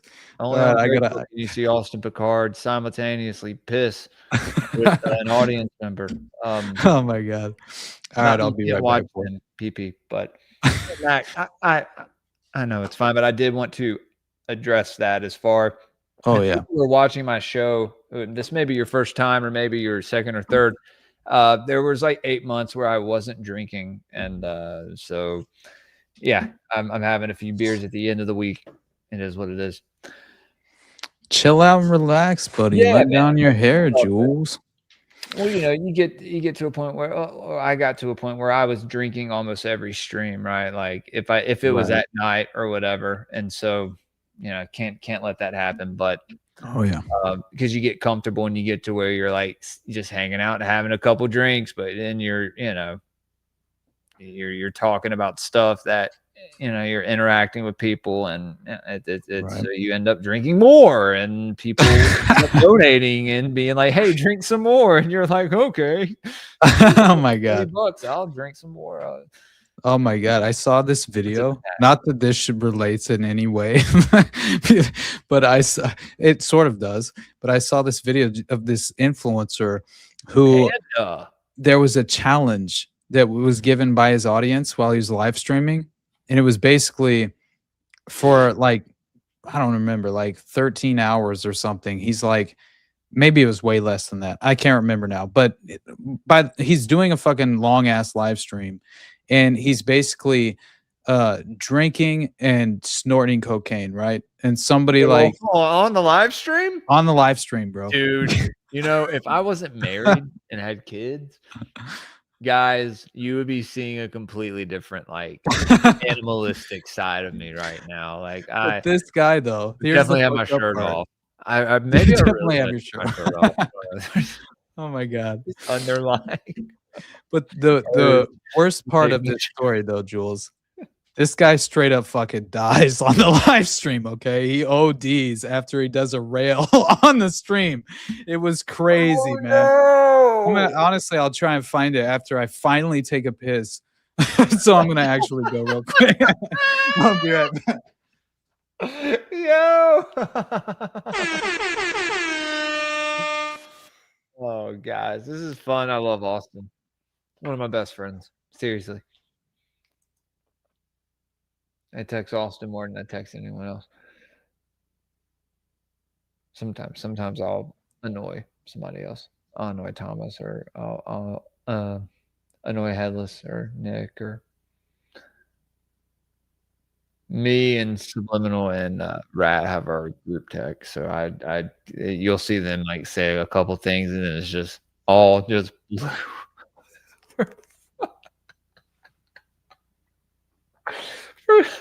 for like just pages and pages of me just like, oh, oh man. Oh, no, there's nothing wrong with me. Yeah, finally a piss break. Dude. I gotta pee. Fuck. Tomorrow's gonna be fun. I'm excited to start the oil and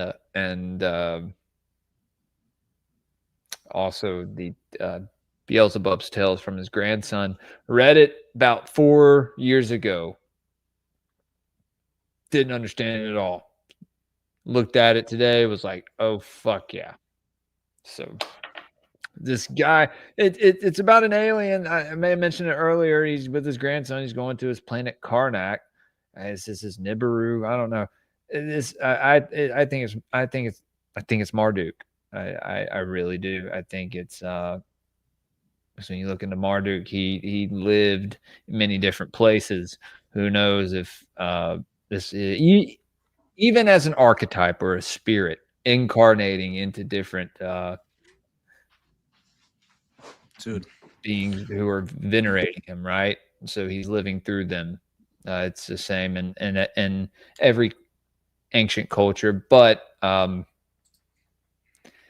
him going back into his physical body and going to this planet and just like talking about his his past lives to his grandson. I don't know. It's going to be exciting. So you guys be sure to tune in tomorrow morning. Oh my God. I'm so sorry. Oh, you're good, buddy. Dude, this is so crazy. I just found because it was like 3 hours. Sergio Jimenez. And he's 37 years old. Dude, want to talk about neo-paganism, my brother. we were talking about potential signatures to the crime scene, like Delphi or something, right? Mhm. Look, this guy's Can you found pull up some kneeling. pictures for me? But, like, if Yeah, there's any runes or anything, can you pull them up for me? Oh yeah, I will. But I'm just Okay. talking about, first of all, this guy and how his body was found. The streamer that I was just talking about, who ingested a shitload of cocaine and alcohol in 3 hours of a live stream and then OD'd. And Was this guy an Odinist or something? I don't think so. I honestly don't Okay, know okay. anything I thought about you him. were He relating seems this like to he's from. Delphi. No, I was just relating it because obviously that's where my mind goes, because his body's discovered kneeling in a prayer-like position on his bed by his younger brother at the home he shared with their mom in Villanova, Barcelona. His webcam was still on. The live stream was continuing to broadcast to viewers who had allegedly paid to watch him drink and drug himself into oblivion. This is from the Daily Mail. Is that not insane? Let me see if I can get the video, because I know I saw it. It was a New Year's Eve live stream. I remember that. And basically, he's just like, and I've seen that look before, you know, where like as soon as he did the rail, it was like, oh no, what did I do? You know what I'm saying? Like that's what it looked like. It was honestly super fucking Yeah, tragic, he man. oh fuck, I'm about to die. Yeah, 100%. That's what it felt like. That's what it looked like, in my opinion. But I did. I've been there. right. I think may have died a couple times, and then like, Well, if you ever smoked synthetic weed, then you've definitely been there. no, well, Every time you fentanyl, smoke that but shit, you feel like you not die. smoke, but No, I no, know. dude, You remember salvia way back in the day? I remember salvia. I don't think I died. Well, you kind of Remember like, Ari well, it Shafir? was kind of, I guess, more like an, I don't know, you experienced like a very slight ego death, but not completely. So it was just kind of weird. Like, I don't know, because it's more relatable to something like DMT, right? Like that whole like blast off feeling that you get. And like when I first smoked salvia, I believe in the 9th grade, and I went to a friend's house. It was one of those houses where the parents didn't give a shit. Like you could smoke cigarettes on the back porch. Right. Which is, I guess, like my house too, but not. We weren't at my house. So like I hit it in like my face, like fell to the ground, but I was sitting up. It was weird, and the sky was like falling. I tried to usher my friend's mom inside. I was like, "Come inside." It was weird. Interesting. Yeah, hi. And she's just like, "Oh, hi." Like, man, I was remember. homeless, so like I wasn't gonna, I was just like, "Oh, Right. fuck you, meat cavern." Oh my god, faggot. That's I love hilarious. you. Yeah, the guy did 6 grams of cocaine and whiskey in 3 hours. Yeah. That's pretty nuts. Oh man, I don't mean to laugh, but 6 wow. grams in 3 hours is pretty fast, I feel like. I don't know. I'm trying to find the original video. Depends on how many people you have, right? Well, no, it's just him, bro. Okay, yeah, no, you're probably cooked, dude. I mean, that's that's like that's that's like a quarter of an ounce. So, yeah, if you're in Spain, yeah, you're fucked. I'd say. Oh, I mean, I found it. A quarter ounce of fucking weed. It's like, or weed, coke. Yeah, by yourself. I don't know if you come back from that, man. 2 grams an hour, pretty impressive. It was only a 3-hour live stream. Curtis, good evening, bro. Good to see you, man. Play this video real quick. It's only 23 seconds. It's the homie doing the rail, Sergio Jimenez. All right, so obviously, yeah, dies live, 37 years old, New Year's Eve stream. Chugged a full bottle of whiskey, snorted 6 grams of cocaine in just 3 hours for a paid viewer challenge. Base. Imagine if you're like, all right, patrons. Like, it's just crazy to me, dude. Guys, you're all gonna, we're gonna die today. Just like, fuck, man. Oh no. Gotta risk it for the biscuit, man. No, what kind of biscuit? Oh, I can't hear him. Come on. They took the audio away. I'll see if I can find an audio version in a second. See the look? The look was weird, dude. Holy shit. It was like he knew right away a little bit. No? That was the first look. Maybe he's just fucked up on cocaine. Eating itself. It's the same line of coke. You think it's the same one? Oh, yeah, it's repeating Yeah, itself. it's the You're same- totally it's the right. same line Yeah, of let me coke. see if I can find the I know full the one. same line of coke. Don't. Yeah, thank you for It's looking. been 'Cause I- fucking- dude, I yeah, it looks like all they Over- have is this 23. close to a decade. It's been a very long time since my years of I'm gallivanting trying- in the streets. Right. Yeah. Man. Yeah, that's pretty sad though. Honestly, it really is. Just It's a tough one. Just asking questions in an 8-ball. Yeah. Yeah. That'd be something though. I mean, hell, if you're gonna have like a stick or whatever, like, hey, we're gonna fucking, eat a quarter ounce of mushrooms on this stream, guys. Hang out with yeah, me. but at Let's least watch we this won't movie. OD. Yeah, You know dude. what I mean? Yeah, shit, I'm man. getting ideas now, so stop. Yeah, my bad. Oh, that's entirely my in God. Spanish. Fucking headphones. Okay, Austin. What's up, brother?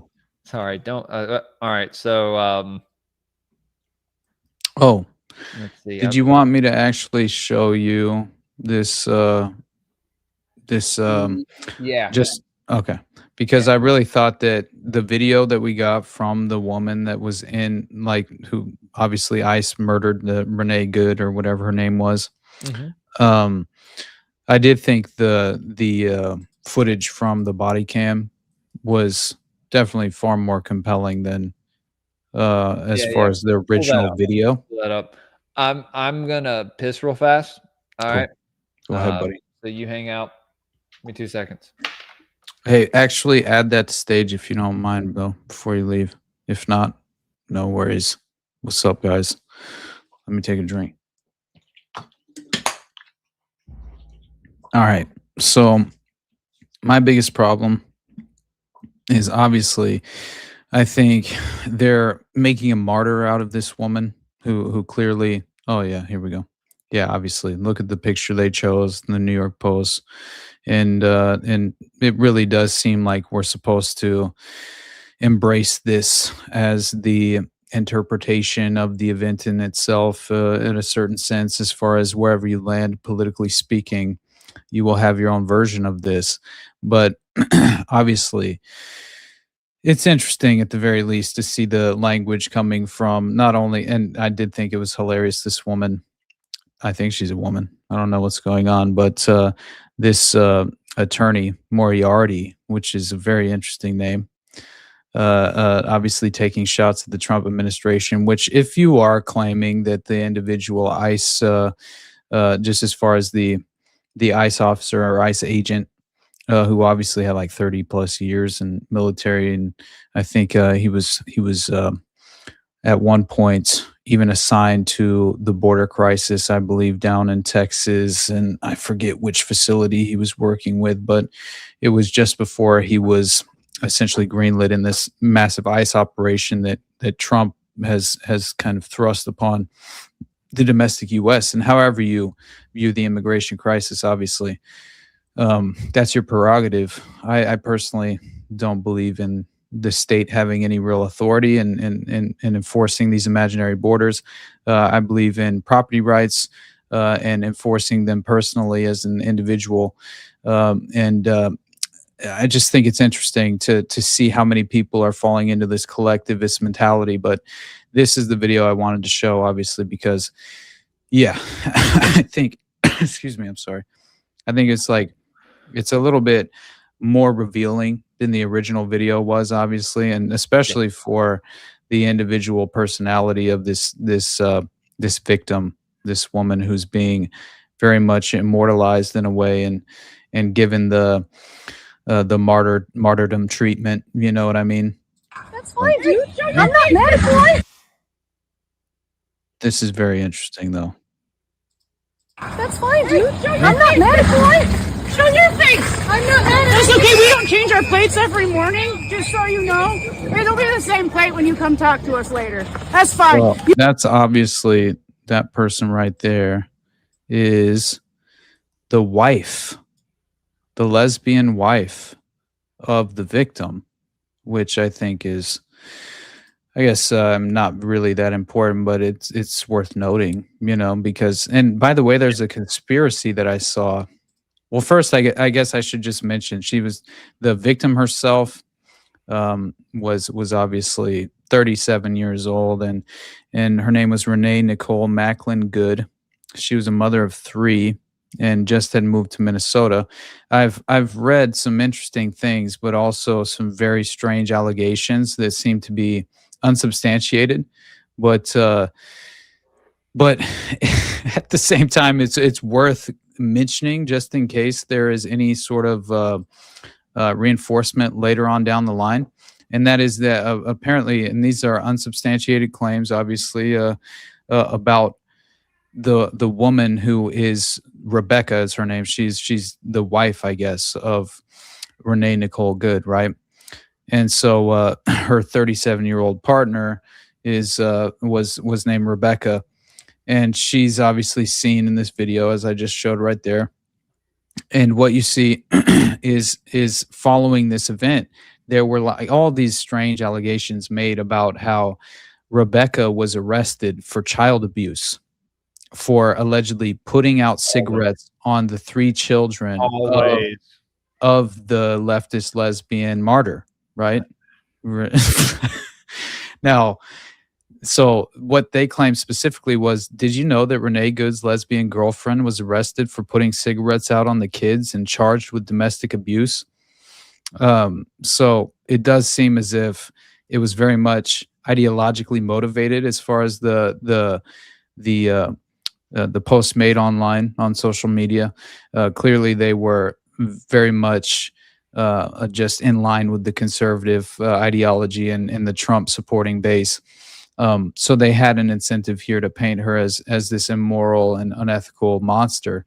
But it is worth noting that there hasn't been any legitimate reinforcement from law enforcement or any authorities that have or any court documents that I can find or anyone else has seemingly been able to find that proves this is a fact.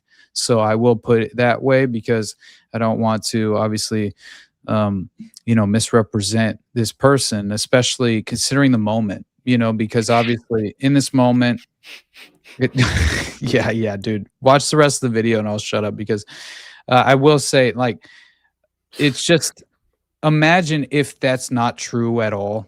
And this is just the convenience of the moment and how you muddy the waters and misdirect individuals into these terrible ideas, which will ideologically reinforce their corrupt values, right? Yeah, Which I'm sorry, dude. No, you're good. I just think if they're attempting to legitimately corrupt your ethical foundation, then of course they will attach these nonsensical, more, let's just say, appealing,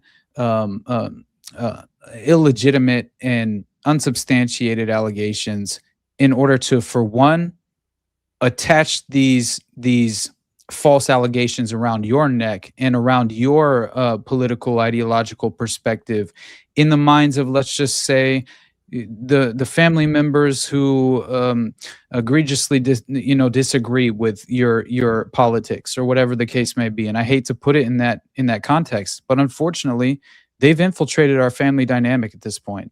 So it is reality. And so beyond that, but right, I digress. Yeah.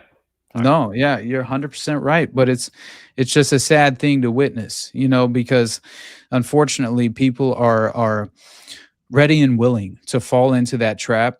But the point being is that if we were to pick up with that allegation and run, and this woman were completely innocent, and even her lesbian partner who, agree or disagree with their lifestyle, but the point being, it's like if they didn't abuse those children, then I would never want to make that allegation. You know what I mean? So I would like to at least make that statement so no one just, takes it as ultimate truth, because my God, that's the most apprehensible thing that, or reprehensible, it's just the most disgusting thing you could be accused of doing is abusing a child. So, but she's guilty, right?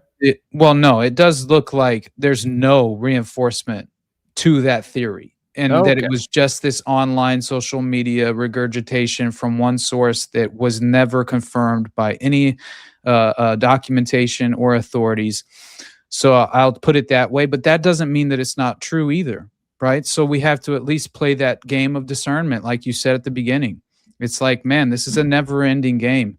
And I hate to say it's a game, because this is our lives, and when it comes down to it, our souls are in jeopardy and at stake, if you will, and that's what ultimately matters most. But again, always remain skeptical, right? Because you can't just, if it fits, doesn't mean that it's true, right? Dude, Yeah, that's the main thesis of this show, right? Is to question everything, to literally question everything, and everyone knows that. And I think it's a good philosophy to live by, especially I mean, do your own research. Don't let someone's don't let just one propagandist or, I guess, thought influence. Oh, yeah, no doubt. Especially go look at it from an unbiased perspective. Exactly. I guess is what I'm trying to say. Like, I don't know. I've thought, like I said, I've been doing that a lot more lately. And when you see who writes history, you see who the biases are about, right? Like you see who is kind of demonized, and then you pick up on patterns, and you pick up on other things. You connect the dots and the synchronicities, and man, all of recorded we can't deny. history. We talk about it a lot on this show. We break through the veil and the fucking That's why I love you, buddy. Echo chamber that I'm going to be honest, that a lot of people have put themselves in by just chasing their own tails around the same subject. It's like, man, I try not to do that. You don't. You don't. I try. You go deep on something for a matter of weeks, and then your job is done with it, and you move on to the next thing. I've noticed that about you and Jose, especially with the parapolitical stuff, because there's so much stuff happening, Oh my gosh. like there's so much shit popping up, but with some stuff, it's good to branch out and just look at new, other forms of thought and other, biases. Absolutely. 100%, man. Because I don't know. Anyway, all of recorded history is a lie, in my opinion, and legitimately, it's just cartoonish. I want to just say that, but because this is Greypilled. Well, I'm just saying, this is my personal perspective. I am without a doubt. I'm like right there with you. I don't want to believe that all of it, but I'm like, dude, I'm finding out, like, when you get into a lot of the texts and books that they like, that aren't really popularized, and people and they're put on certain lists, and they're hard to find. It's like, you find these truths that you don't really discover anywhere else. And but then these one truths that you find, and such like this not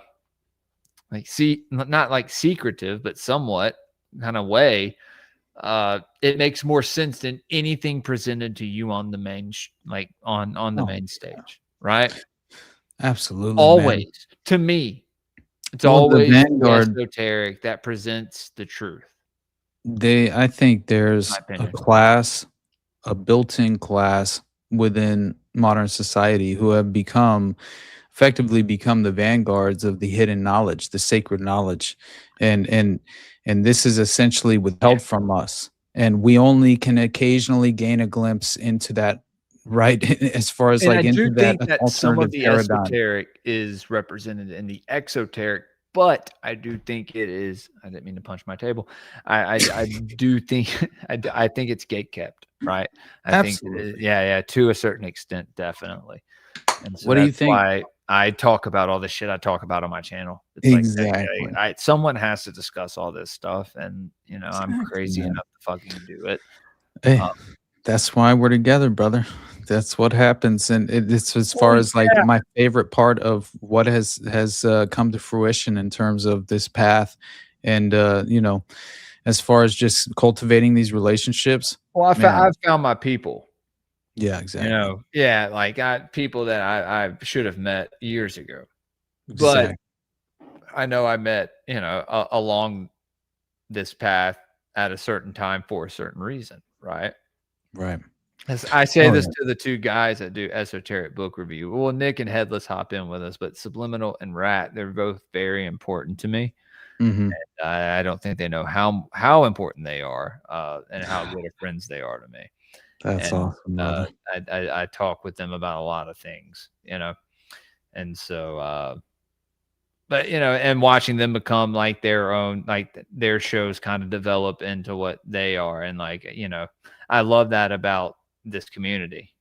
Beautiful process, man. Yeah, no, it really is, and it's kind of people presenting their opinions on, but like they're coming out with it, and I think it's good. I think these ideas are good to bring together and to put out there on the main stage, for everyone to kind of put their 2 cents in. And I told my buddy Stax, who has his own show now, who I met like watching Nephilim Death Squad and then like the Timeline Cleanse chat.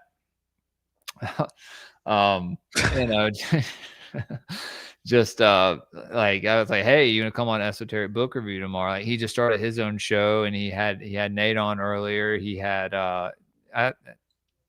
no, you went on Veritas Road. Yeah. With my boys. Yeah, they're super cool, man. They're awesome dudes, man. And they joined my Patreon. They went on they went on the Occult Rejects, and I had met them. And then they joined my Patreon, and we started talking a bunch. And now it's just like, it's like, yeah, dude, y'all are invited whenever y'all want to show up, just let me know. Right. And so I told the same to Stacks. I was like, if you ever want to come to an esoteric book review, dude, you're more than welcome. Like the more the merrier, so. That's awesome. Yeah, no, it's something that I think is special and should be appreciated. It should, yeah. Well, especially in the community. Not so much like, just send it out to some, because you do have your everyday normie that like stumbles into the chat or stumbles into the, and then that person could stay, or that person could, just roll their eyes and leave. Right. But, you know who your people are. And, there's a certain amount of people that have been with me for a couple years now. And I appreciate them more than anything, but I'm not gonna get all gay and emotional. So stop it, dude. You wanna watch this? Yeah, no, I'm down, brother. Let me get that widget off my screen. Stupid shit. All right, here.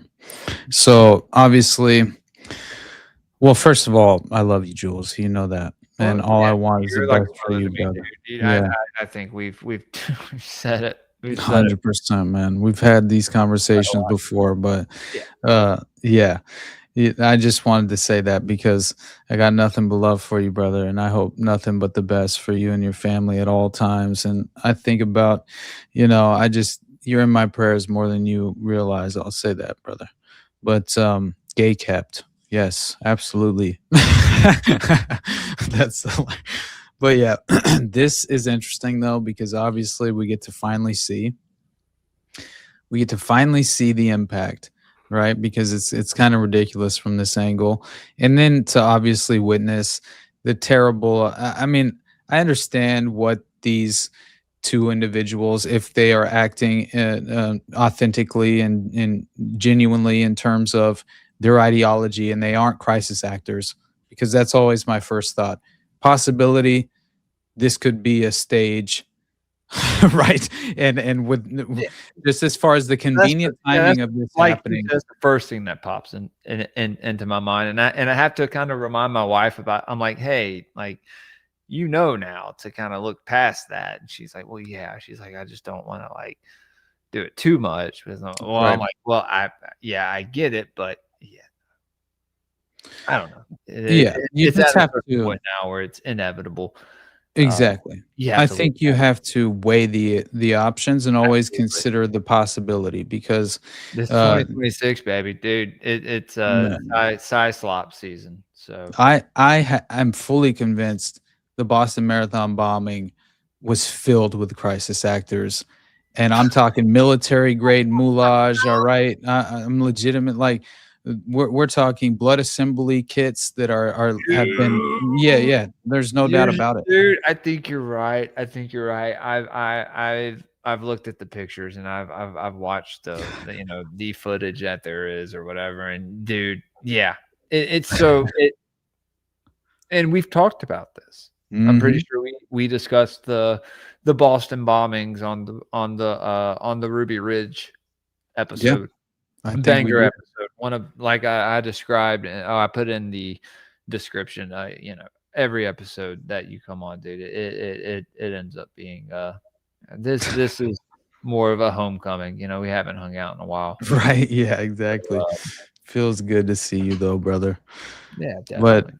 we got to see what these stupid lesbians are doing in Minnesota real quick, because obviously it's going to bring down the Republic, which clearly it's not in any sense of the concept a republic. But it's just the funniest thing to watch, this manufactured immigration crisis and how it's causing this over emotional reaction from both sides of the aisle. You either have the fuck around and find out conservatives who are saying, this is what happens. This is what happens, Larry. This is what happens when you fuck a stranger in the ass. Yeah, like basically. legitimately. That's what is happening right now with the conservative side of the aisle. And then on the other side, what are I we? voted for this. Yeah, legitimately. And then on the leftist side, you have obviously that this poor woman is a martyr from They'll put a statue up of her. Yeah. Well, yeah, and it's just, clearly this woman was ideologically captured and entirely just, out of her element. It's fine. If you think you're going to solve the immigration crisis one lesbian at a time, go ahead. I don't understand what you think you're doing, but this isn't how the world works, right? This is a cartoonish, childlike mentality and version of reality in general. Yeah, this is doesn't how apply. their world works, right? Exactly. And that's the problem. That's why you would even be here. Unless you are a crisis actor, what are you doing? Honestly, you're just setting yourself up for failure to become what? Unless you want clout for your TikTok because you're a leftist lesbian and you're essentially trying to, I don't know, maybe you can profit off of this in the future. That's definitely happens, right? But at the same time, I don't know. It's just hard. Yeah, that's cool, brother. But yeah, we should watch the rest of this stupid video, honestly, if you're down for it. That's fine. U.S. citizen, former fucking president. You want to come at us? You want to come at us? I see. So first of all, obviously, the lesbian dyke wife is reprehensible. Like, it's just someone that you wouldn't ever want to be in a room with. Just as far as like the political monster that they've created before our eyes, right? Which unfortunately this applies to far too many people that mean well, have good intentions, but have been clearly subverted ideologically in a way where they can't even contend with the fundamental basics of reality itself, right? We're arguing about gender. We're arguing about things that, again, nonsensical debate, bogged Living down in their own world, right? Exactly. Does not matter. The farthest from acknowledging and identifying the root cause of our problems, right?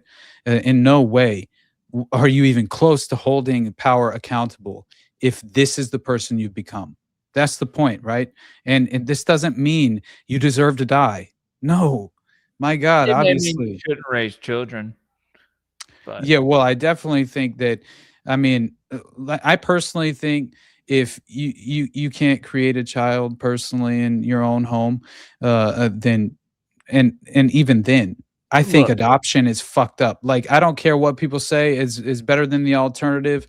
I just think children living with strange adults that aren't biologically their parents look, is room for a very strange. and I love my mom. She was here earlier. Right. She had a roommate when we were growing up, and she was gay, and she was a dyke, and so we clashed. I pulled a knife out on her one time, like, a bunch of shit. Mhm. And I love her to death, still. Right. But she was like my second mom, but because my parents got divorced when I was very young. But yeah, no, it's not ideal. I don't think Especially it's to raise, ethical, man. I That's mean, you have to do what you have to do, especially when your father doesn't pay Yeah. child support. And for that's you. just me personally, But, though. Yeah.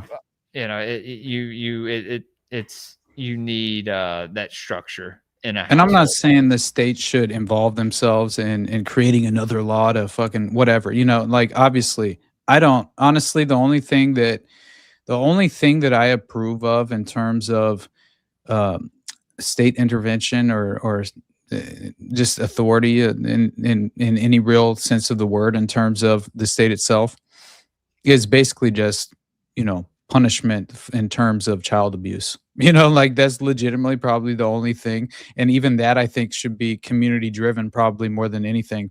And the state shouldn't even be involved. I'm just mentioning, right, like, obviously, there needs to be a legitimate reaction and consequence in terms of that heinous crime. And so, most of the time, like the parent, like whenever me and Sherry would get into it, like my mom wouldn't even be there. right. Like she wouldn't even know about it. And Sherry, like, I got to find fuck me. I'd find bottles of Jägermeister in like ferns outside. Right. And I'm like, what the fuck? And then I'd go drink it. But it's just like she was dealing with a lot of shit at the time too. Now that I know Right. exactly what she was dealing with. I think that's the result of all of this is people go through, this is the growing pains of life. And many Dude, people the have club scene. do what? The EDM club scene Oh, yeah. is a hellhole. Oh, I bet, I'll tell you that. I knew a lot of people in that growing up. My mom and her, her roommate, and that. But yeah, that it's. I'm not gonna lie. I do like a little bit of trance music here and there, like some European trance, like 90s. It's good. It's good, Right. especially in the right vibe. But who's this bitch? Is this the one that gets shot?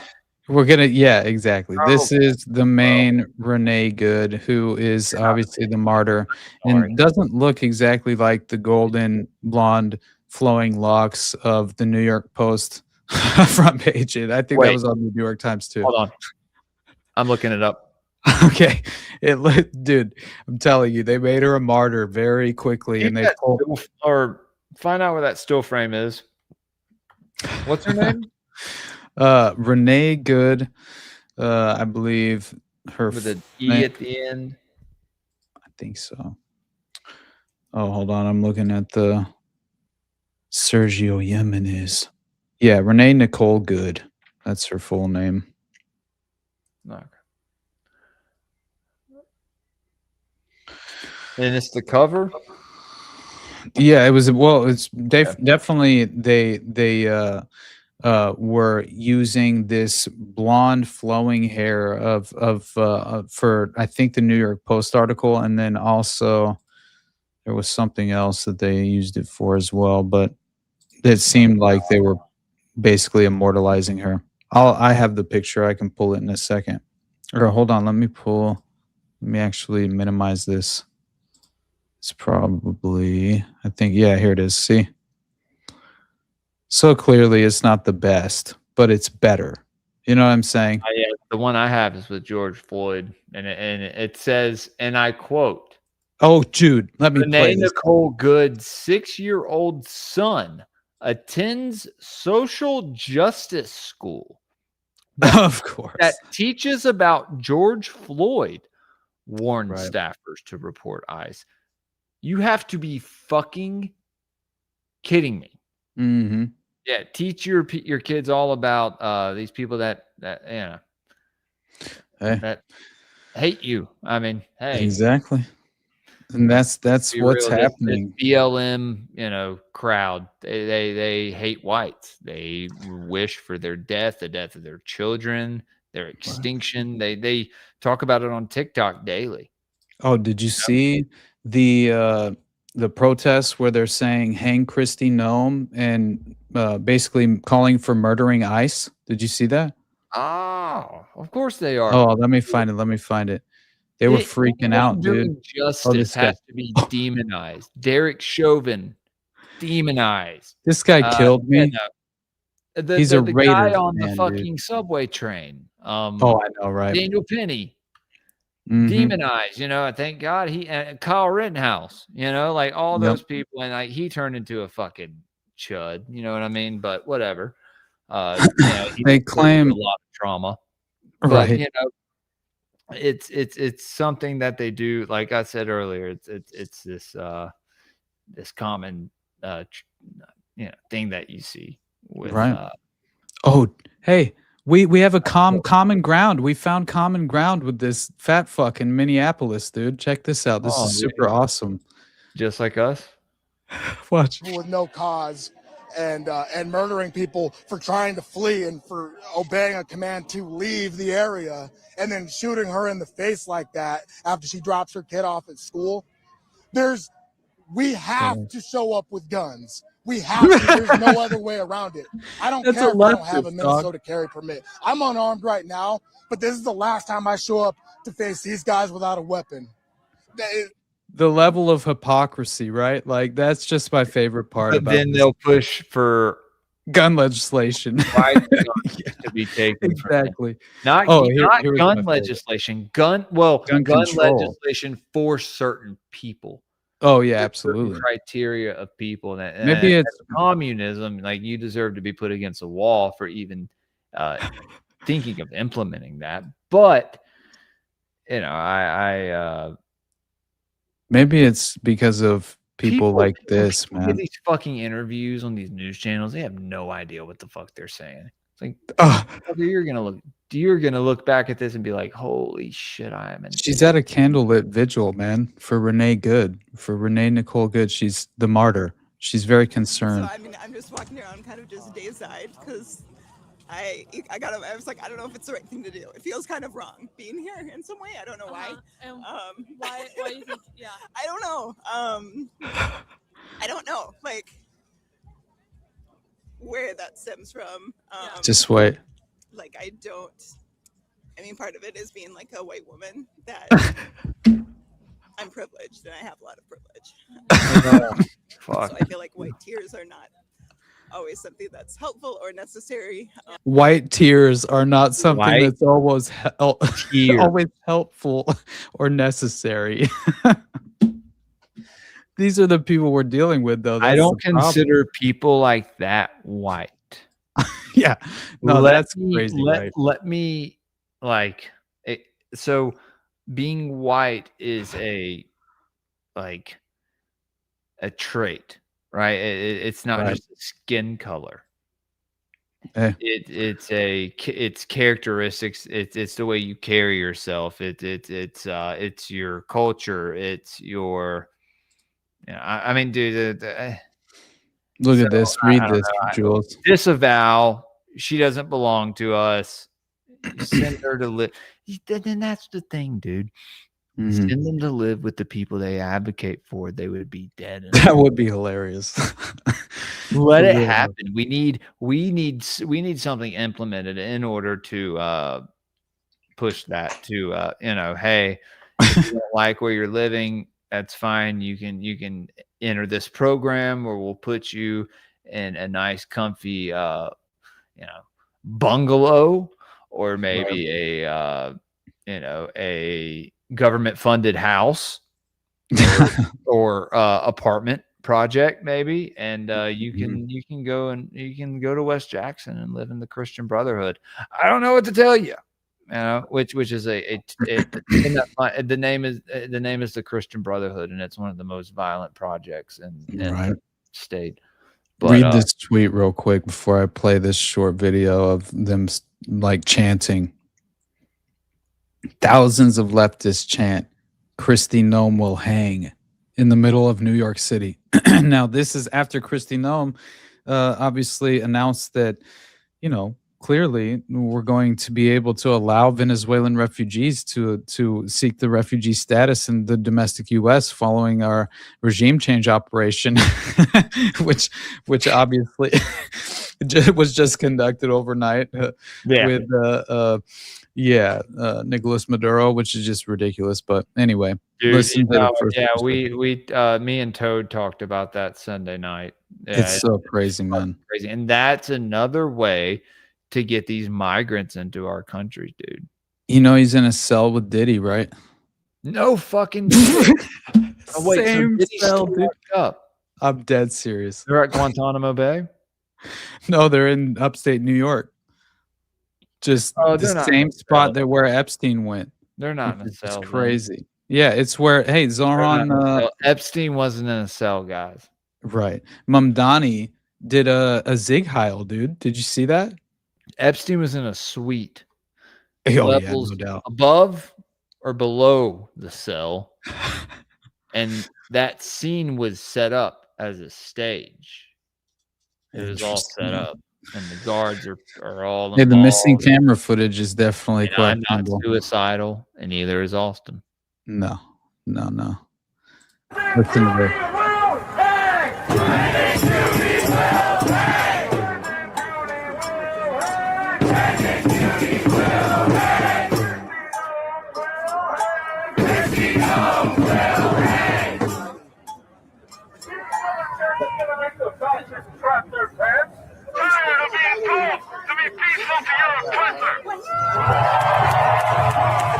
If anyone in the audience has been affected by ICE in any way, please let us know. This is just, to me, you know what it makes me want to do? It makes me want to go, it makes me want to declare war on black pillars and grifters like I'm Dan Bongino or something and do karate against the deep state, dude. Yeah, let's go, Dan. Oh, yeah. This is Karate Man. Dude, he is double leg. High The jump kick. He is the side kick. The roundhouse. Dan Bongino lost his motherfucking mind. This is my favorite video of all time. Look, I mean, I thought this guy, when I first saw this guy, I thought he was a leftist. Yeah. I was like, this dude sucks. Right. These are shit. How the fuck does he have his own show? Right. Look at this guy. You better stop with the black pills. Bongino's gonna karate kick you, dude. The face. Coming in with Greypilled, dropping in on Dan Bongino's fucking 5-head. My favorite part though was apparently Jose got blocked by Bongino. Good. Right? Yeah. I thought it was so funny. But it was then also this guy. Oh yeah, like he did, right, because Dan Bongino, now here's the context, declares war on black pillars and grifters trying to hijack MAGA. Hijack. Right? Hey, Dan, we don't care about MAGA. Right. We know it's all a fucking grift. It's all a fucking psyop, a psy slop. And, dude. I know. And then look what this guy said to him. Oh, yeah, like he declared war on the Epstein client list. Super scared. Much fear, faggot. And then he gets blocked by Bongino, dude. Well, I thought that was the funniest thing ever. List, man. I mean, what do you think? Because like I said, we haven't talked in a while. So, like, what do you think happened with all that? Oh, man. It felt like really, it was the best way you could strategically like roll out a limited hangout in a certain sense. And I feel like, I mean, from day one, Kinda obviously. like a Q thing. Oh yeah, They had to 'cause it keep the Q psyop going. Oh yeah, definitely. And Okay, that also, makes sense. oh my God, did you see, obviously with the Venezuela thing happening, I saw, and also this announcement about making a deliberate military strikes within Mexico and things like that. It does feel like Trump is essentially full court press to misdirect from as far as attention from the Epstein files and everything that's associated with it, because it's the ultimate L hanging around his neck in terms of his current administration. Like, my God, there's no way around it for both sides of the aisle, and the Republicans can't even really push back in any real sense of the word. So what do they have to do? They have to diabolically and as quickly as possible misdirect the public in every sense of the term and the concept. And I feel like that's what's playing out with not only you're seeing the regime change operation in Venezuela play out, where we have a legitimate, military-backed U.S. financed coup d'etat, which has been, I mean, clearly that's been the ultimate end game, and as far as the agenda is concerned, for generations now. I mean, it was 2002, I think, when Bush was trying to actually launched regime change against Hugo Chavez, right? Which is fascinating, actually. Yeah, it was like a 48-hour coup, basically, and it was to overthrow Hugo Chavez, and that really was interesting to me, because that's the first thing I thought of, right? When it comes down to oh my God. And by the way, Marco Rubio is just like, if you don't know, now you know. They're literally buying Greenland immigrants for $100,000, bro. It makes me mad. This is the deporter in chief, though, right, guys? Makes me mad. Immigration crisis, that's what you voted for, right? That they're trying to infiltrate Greenland, and I hope that the native people of Greenland stand up to them, right? And don't let that happen, because if I don't know, I think in places like that it's that people are starting to wake up and do something Right. about it. Over Oh, there yeah. in Europe, shouts out all the brethren and people over there dealing with all that shit. That awful. Yeah, for sure. And JD Vance is livid, dude. He's livid. All right. He is so upset happening because here, but I'm it's such a bigger country, so it's like, you don't see it like you see it in Ireland, right? Right. But sorry, 100%. What about? Oh, I Vance? was just talking What's Vance shit about doing? him. Yeah, just because he essentially is yelling and pushing back about in a very aggressive way as far as his language. He says, everybody repeating the lie. This is some innocent woman out for a drive in Minnesota. You should be ashamed of yourselves, every single one of you. What that headline leaves out is the fact that every ICE officer nearly had his life ended, dragged by a car 6 months ago, 33 stitches in his leg. This is allegedly that the No, hold on. 33 stitches in his leg. How You're you like fucking it, baby? kidding me right How you now, liked dude. it? Stop it! Stop Yeah, it! man. Stop it! I knew you would Stop like it. that. I Stop. knew you would like that. So JD Vance he's so upset, dude. 33 stitches in the ICE officer. Hey man, they're gonna get you. The Colt always shows its cards. We trying to do a goal of 322 every month. So each stream we're trying to do a $33 goal. So you can donate through Cash App or Rumble Rants, or go over to the Patreon and sign up. That's the best way to support the show. But Hey, coming that out. ask Stars and Moon, are you the one who asked Thank you, about Fire Pixie which and Karen. number to call for Already Dead? Because I don't even know the number, but I know it's Already Dead in numbers. I'm pretty sure that's what it is, but maybe I'm wrong. 1-800. Maybe I'm fucking wrong about. I don't know. Jose always tells the number, but I'll send it to you. And I do send, just so everyone knows, on the Patreon, I always send out to the patrons as far as long as you've been a paying patron once in the past, and I think the lowest level is $3. Then you get the StreamYard I link. told you had a $2 tier. No, I still only have $3. This Jose has 2, and he undercuts me like an asshole. But no, I'm just playing. But no, it basically I'm just saying that I send out the StreamYard link each week for Already Dead, but you have to actually click the StreamYard link to go to the private chat and hang out in the back. That's what you have to do it. And if you want to call in, you do that either through the StreamYard link as a patron. You can just join it as a video chat, or you actually call the 1-800 number, which we pay for on our end. Y'all are doing the number again. We're doing it again. We're just like using a little service where you got to pay, you know, there's like a certain, How much? you know, usage based on like the Is it usage. Google phone or like Google? I honestly don't know. You know what I mean? It's like Because fucking- Jose was always trying to get me to find some service, and I was like, dude, this is the only one that I can find, but I'm sure there's more now.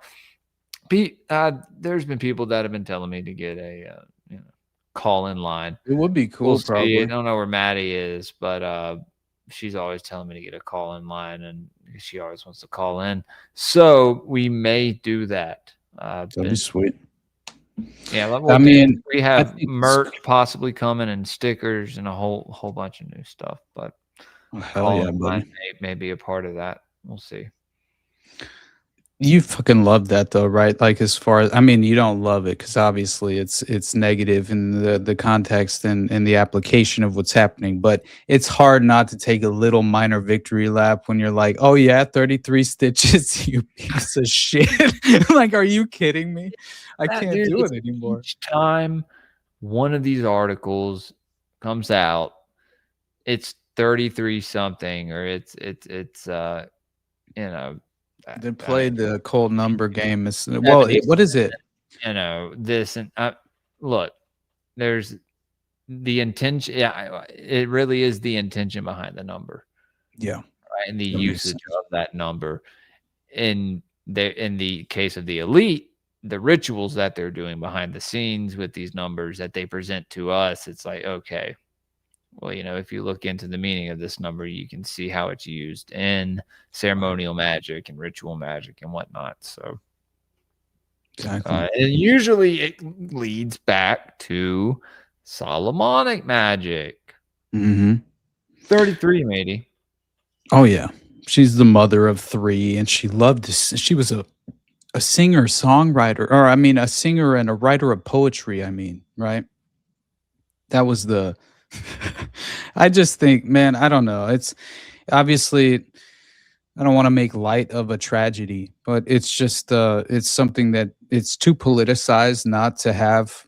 Obviously, we need to react to it in a way to where it doesn't have the reaction in which they're intending to essentially, evoke from you personally, and that is to have this knee-jerk over emotional reaction attached. And man, no, I would rather just have an objective conversation where I'm considering all the possibilities with another person who is just as willing to keep all available options on the table while also not being insulted or offended by questioning the event, or even potentially just making light of it for just some kind of a purpose of brevity in a way, right? Where you just again lower the tension in the room, right, for your own sake. So because otherwise, what are we going to do? We're just going to spiral off the planet, freaking out emotionally and losing our mind in the context of the demoralization campaign and allowing them to achieve their ends. And no, I refuse to. I'm going to reject that at every level. Don't give them consent, dude. Exactly. Can't do that. That's all they want. They want to infiltrate your mind as well. This isn't isolated to just affecting you and your family. They want to entirely disrupt your ability to engage with the world in any honest and real terms.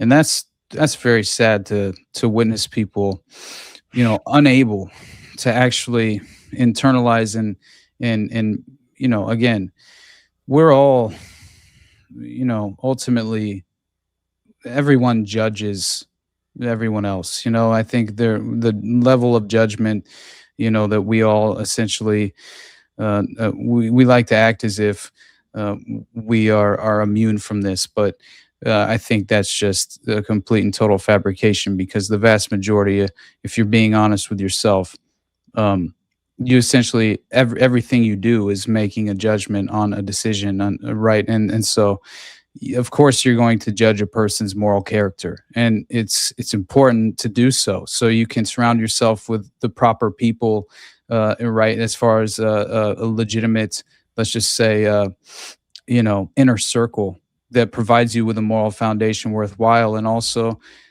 just as far as in terms of you need to have someone you can rely upon, right? And I think that as long as you surround yourself with people who are worthwhile and have legitimate, just core values that they've attempted to, form in terms of their own engagement with the world. And I'm talking legitimately consciously formed these ideas and reflected on them many times and are continuing to grow on a daily basis and willing to change their minds and reflect on their ideas and admit when they are wrong. Those are the relationships and the people you should try and surround yourselves with. Otherwise, I mean, they become a detriment to you are the company that you keep. Exactly. And I legitimately do think, like, did you see the Philadelphia sheriff, this black woman, she Rochelle Bilal, she called ICE agents fake law enforcement and says she will arrest them for enforcing federal immigration law. That was Hey, way back when, I don't know where the conversation shifted, but I don't know. It was probably like an hour ago. You had brought up Delphi, or we had talked about I don't know what I it had something to do with Delphi and the Hosanna West Church. Memphis and the paganism connection to Hosanna and Delphi, basically.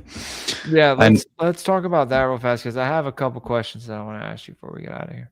Awesome, buddy. Sounds good. And I really do think that, as far as obviously with Epstein looming large in the background with the alleged transparency, which is obviously just a facilitated cover up, we're seeing once again, these very prolific pedophile networks just getting a little bit more of, let's just say, attention, as far as like maybe just algorithmically speaking. I could be just isolated in that, but I have witnessed where it seems like there's a little bit more traction in terms of identifying certain past networks, like even North Fox Island. I saw a couple of different, just more prominent coverage, as far as even on social media than I ever would have expected. And so I do think that people are at least becoming more and more wise to the notion that is that obviously there are occult, symbolic, ritualistic tendencies that seem to play into so many of these prior criminal cases that maybe weren't once considered to have been signatures of that very ideological as far as the exercise. And it's interesting to me because as far as Delphi, my God, obviously the way that I put it whenever I first covered Hosanna and Delphi, I basically talked about obviously these ritual murders that require they're clearly engaging in blood sacrifice, but it requires the use of ancient runes by these various organizations and groups who believe in the magical elements and application of neo-paganism, right? And so again, these ancient runes are playing into this underlying just, I think, this layered overall attempt to harness a sense of, not only is it an initiatory rite usually in terms of some of these cases, I feel like many of them will effectively become like a window into an initiation process, which is what happened, I believe, with the Vinlander group at Delphi.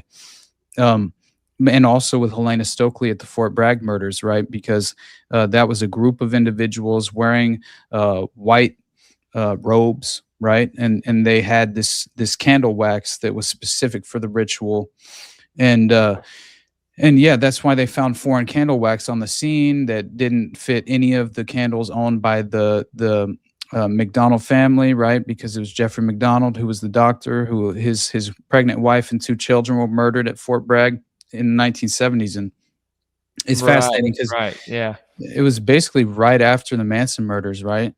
And so right after the Summer of Love, 1969, and and you see this very, it seemed like an imitation copycat crime in a way, right? But anyway, with the neo-paganism, which I think is very interesting, and how much it seems to resurface just in so many of these strange satanic ritual abuse cases, specifically with the Satanic Panic and some of those more prominent cases that have been really I would say just, I think, given the priority spotlight in terms of like the McMartins of the world and the West Memphis 3.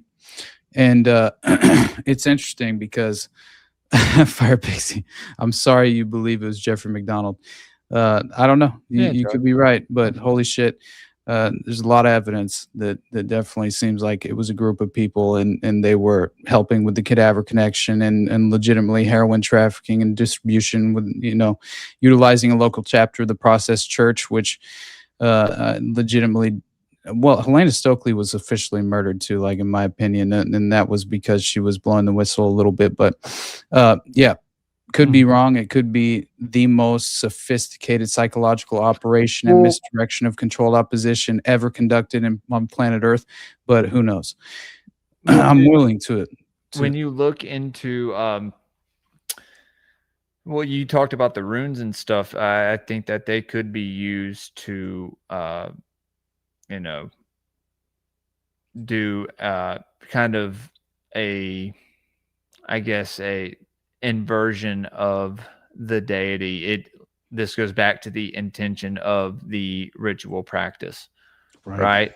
And this could happen with any pantheon, right? They just choose for some reason to venerate these particular gods, right? But you see the child sacrifice happening within like a lot of the ancient Babylonian cults and stuff like that go into some of the Egyptian mystery schools and the Temple of Set and all that stuff, right? I think and because, you know, when you talk about some of these deities, it depends on which ones that are venerated, because I don't know, we kind of get this interpretation from the mainstream that everything is evil, right? It's all just angels and demons, and I think it's a lot more sophisticated than that. You know what I mean? I like, and you know, it's something to get into. But when you get into the worship of certain entities or certain deities, there's definitely a duality to a lot of them, right? There's that can be accessed through certain means. So yeah, definitely, dude. That shit can get dark, bro. 100%. Anything could, you know, and so that's actually something. Dude, who was it that came on my show? Truth Seeker. Him and his wife were part. The Hosanna Church was in New Orleans, or it was down in Louisiana, right? Mm-hmm. Yeah, they were part of the church when all. Oh my God, buddy! Yeah, and they came on my show for like 2 hours. We talked about like synchromysticism and all this stuff, and then they were like, "Yeah, we were part of the Hosanna." I was like, "Whoa, yeah, hold on, whoa, what?" And they're like, "Yeah." So you want to hear something crazy about that, man? I was like, "Fuck, dude." How about this? Check this out, bro. I don't know. Someone that you can maybe reach out to sometime. Yeah, what was his name again? Just so I Truth know. Seeker. He is he's a mystic, a rapper too. actually does like conscious I'm rap. very concerned about how I would broach the subject of Hosanna without just going hard as shit. That's all I'm saying. I don't know. Just see if you could find this stuff. See if he talks about it or something. I don't know. I just Meat Cavern said I would like to call in. That would be cool. Well, Meat Cavern, call in, dude. Dude. So, as far as like the Hosanna Church scandal, right?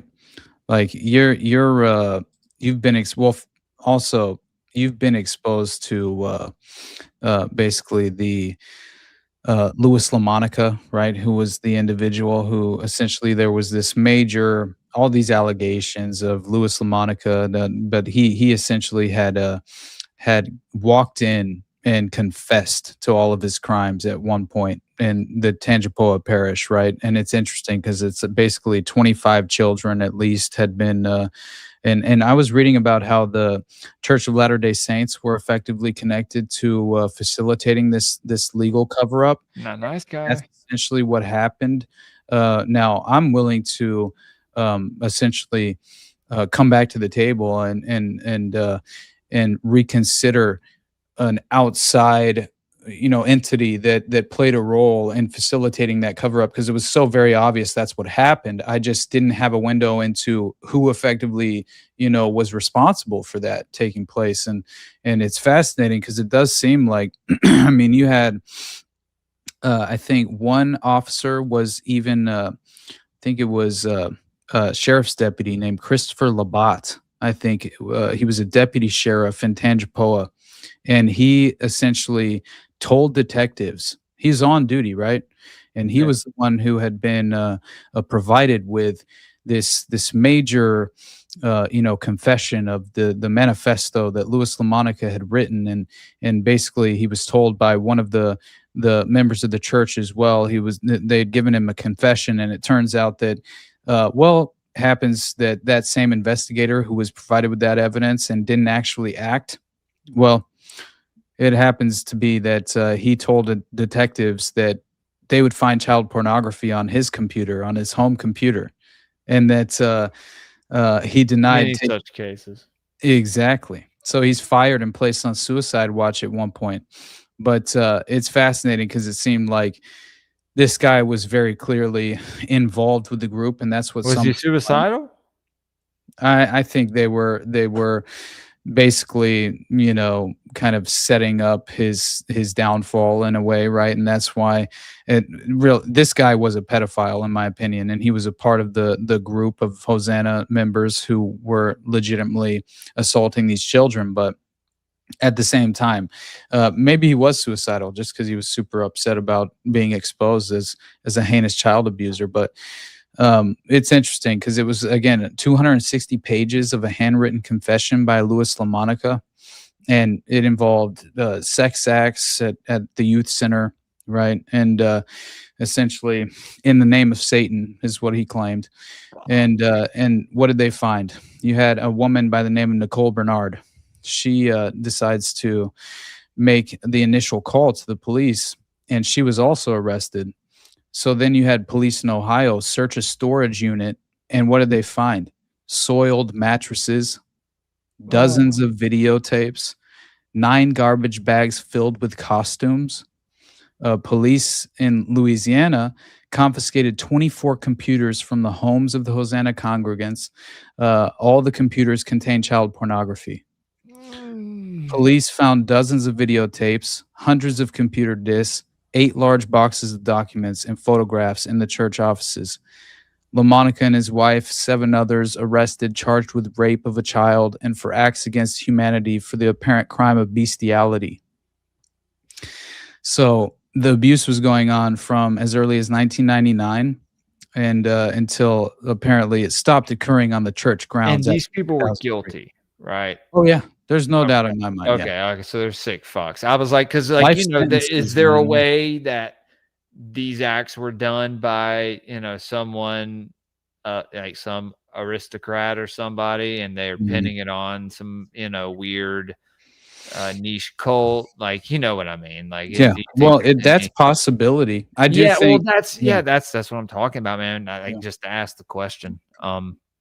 Just because you like what's presented to us, right? So, like, I don't know if you looked into that or if there's any other situations where that may have occurred, where it was like they pinned it on this group of people that it happened to, but it really, right. The story was completely different. Man, that happens so often that it's hard not to, consider and also imagine that. But I will say that I do think these perpetrators were responsible, and I do think they were a part of a wider network.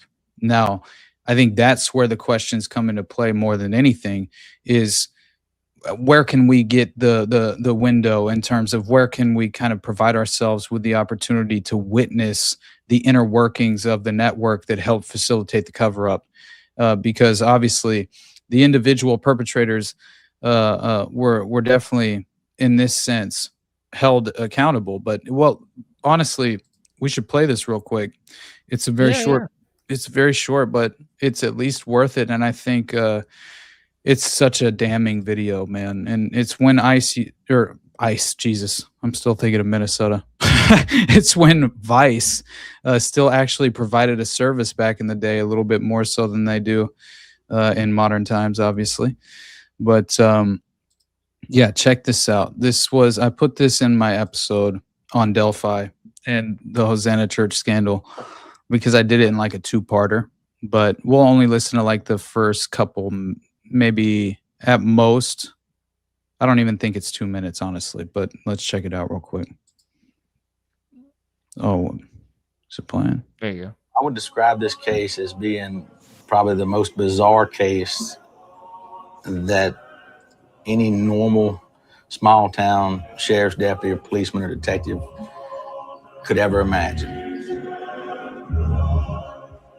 In 2014, Entertainment Weekly asked the creator of HBO's True Detective about the inspirations behind the show. He suggested Googling Satanism, preschool, and Louisiana. We did, and found that 10 years ago, a similar case involving an old church family and ritualistic child molestation landed on the desks of some Louisiana detectives.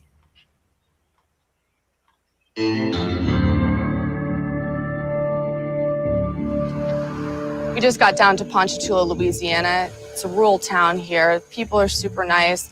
It seems like a very religious town, but we've noticed just talking to people in this town that it's still very haunted. 10 years ago, there was a case involving some twisted sex crimes.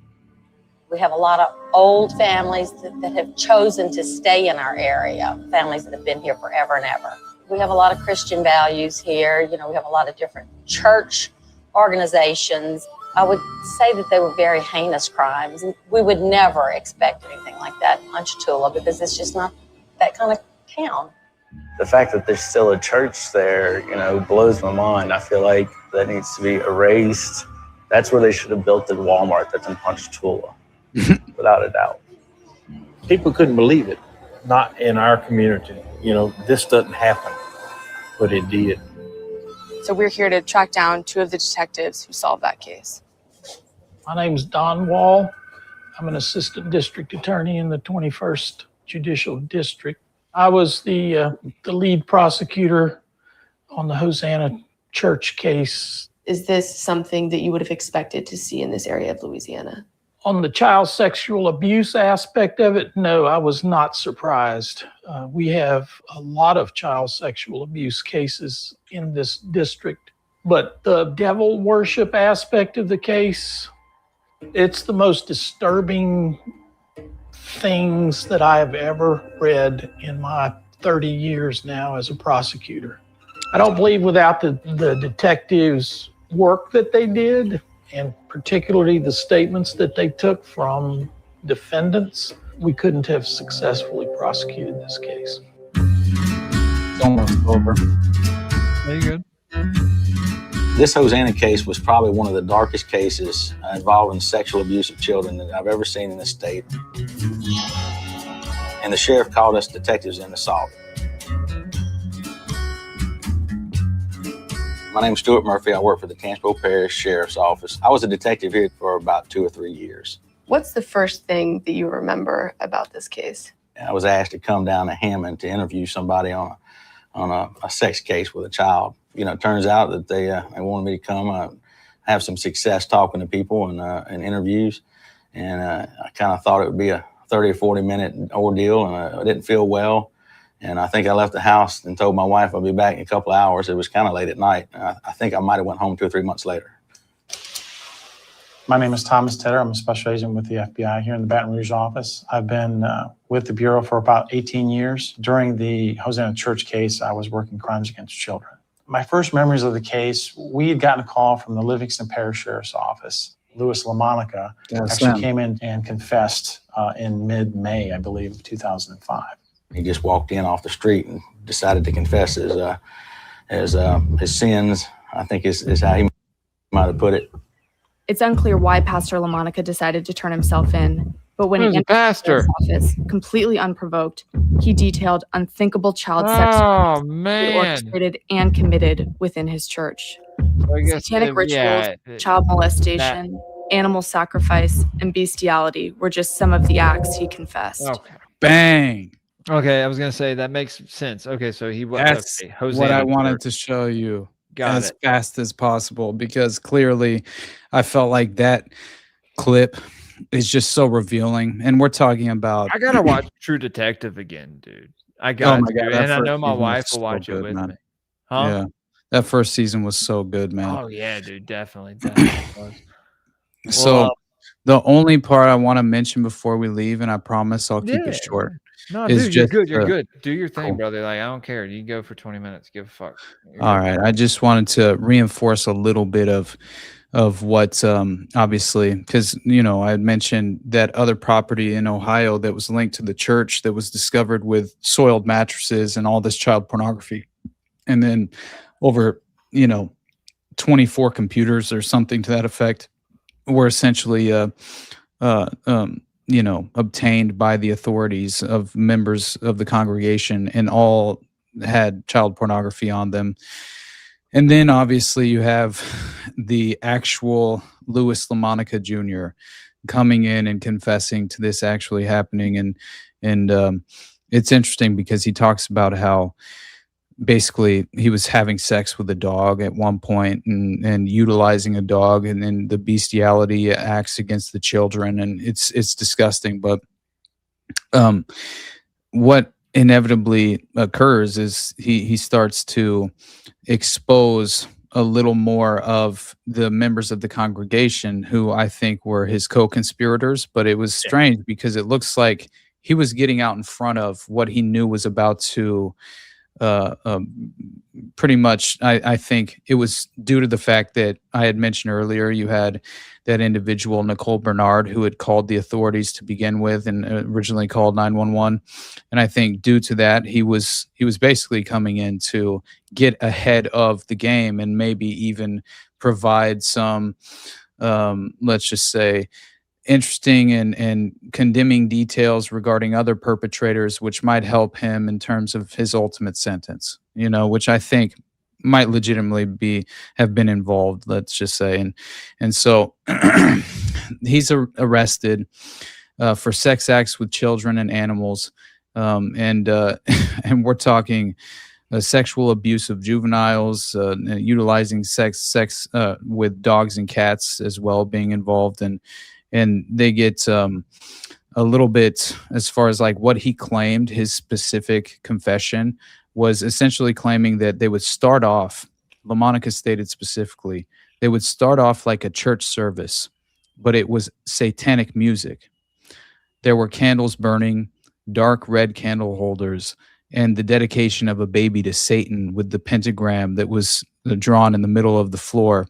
And the child, the baby, was basically put in a dress and placed in the middle, in a black dress in the middle of the pentagram.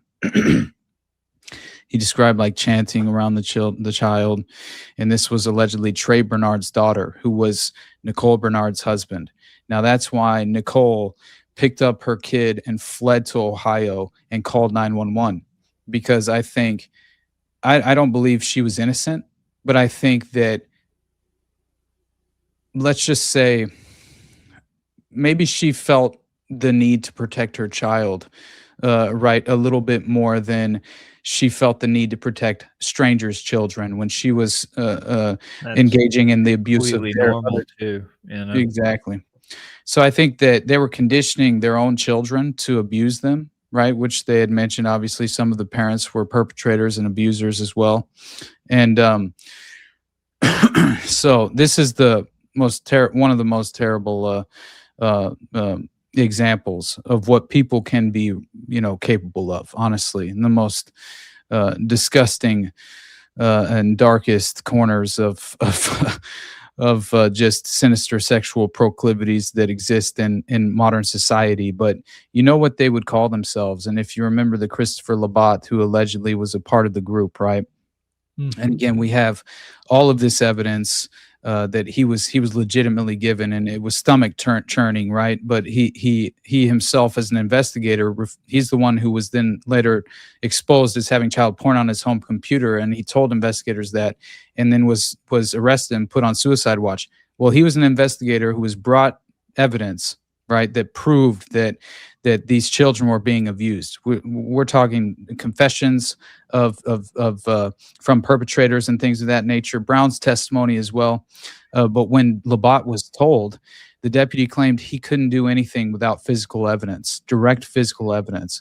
And when Bernard shared a notebook in which he wrote of the abuse, apparently he took the writing, right, described his stomach churning to Labat, and was left wondering why nothing came of it.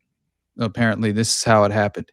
And so then it turns out that Labat was exposed as being actually one of the members of the group itself. And later, even, it was exposed that they were part of an inner circle known as the Perverted Musketeers. And so they had a motto, one for all and all for one, right? And so, again, what are the Musketeers? Jesuits, man. Yeah, I was gonna say this goes back into the Knights Hospitalier and Exactly. the Knights of Malta, and Is that not crazy? So That is wild. there's only one other thing that I wanted to mention, and that was basically that he claims, Louis LaMonica himself, the preacher, and obviously we could do a whole episode on Hosanna, but the church members were named by LaMonica, obviously, and rounded up and interrogated. So you had all these additional your perpetrator witnesses accounts, and maybe not even necessarily perpetrators, but members of the congregation who at least knew of the abuse. And so with each interview, it was just honestly extraordinary, the level of claims being made, and bestiality was added to the disgusting and sickening mix. And then, obviously, Bernard and later LaMonica's own sons claimed that he had sex with the family's dog, right? And so he said, LaMonica, when he was distorted by the devil, LaMonica claimed he would lust for animals. So he would subsequently have sex with the family's pet poodle in the pentagram drawn on the floor. He would also force his sons to have sex with the dog. Stop. The preacher? The preacher, Louis LaMonica Jr., yes. All right. And he would force. Is this a toy poodle? No, man, this is the family dog, brother. Yeah. Oh God. No, I don't know if it's a big poodle or a small one, but either way, it's just the most abhorrent thing you could imagine. But it fits perfectly with what happened in the Dutroux network. Regina Louf, they used scarlet snakes they would shove in their vaginas and stuff, and it's the most. I'm telling you, man. I'm telling you. It's the worst thing you could ever read. What they did with the dogs, with those girls in the Dutroux network, I'll never forget it. Stomach churning stuff for sure. We're talking forced abortions, miscarriages. I mean, things of that nature, just through the trauma of the abuse, but Bernard, man, he confesses to raping his own daughter, which is just obviously, there's the same thing LaMonica's doing with his two sons, but they said that LaMonica would force his two sons to have sex with the pet poodle in front of the other worshipers, almost like a humiliation ritual of some kind.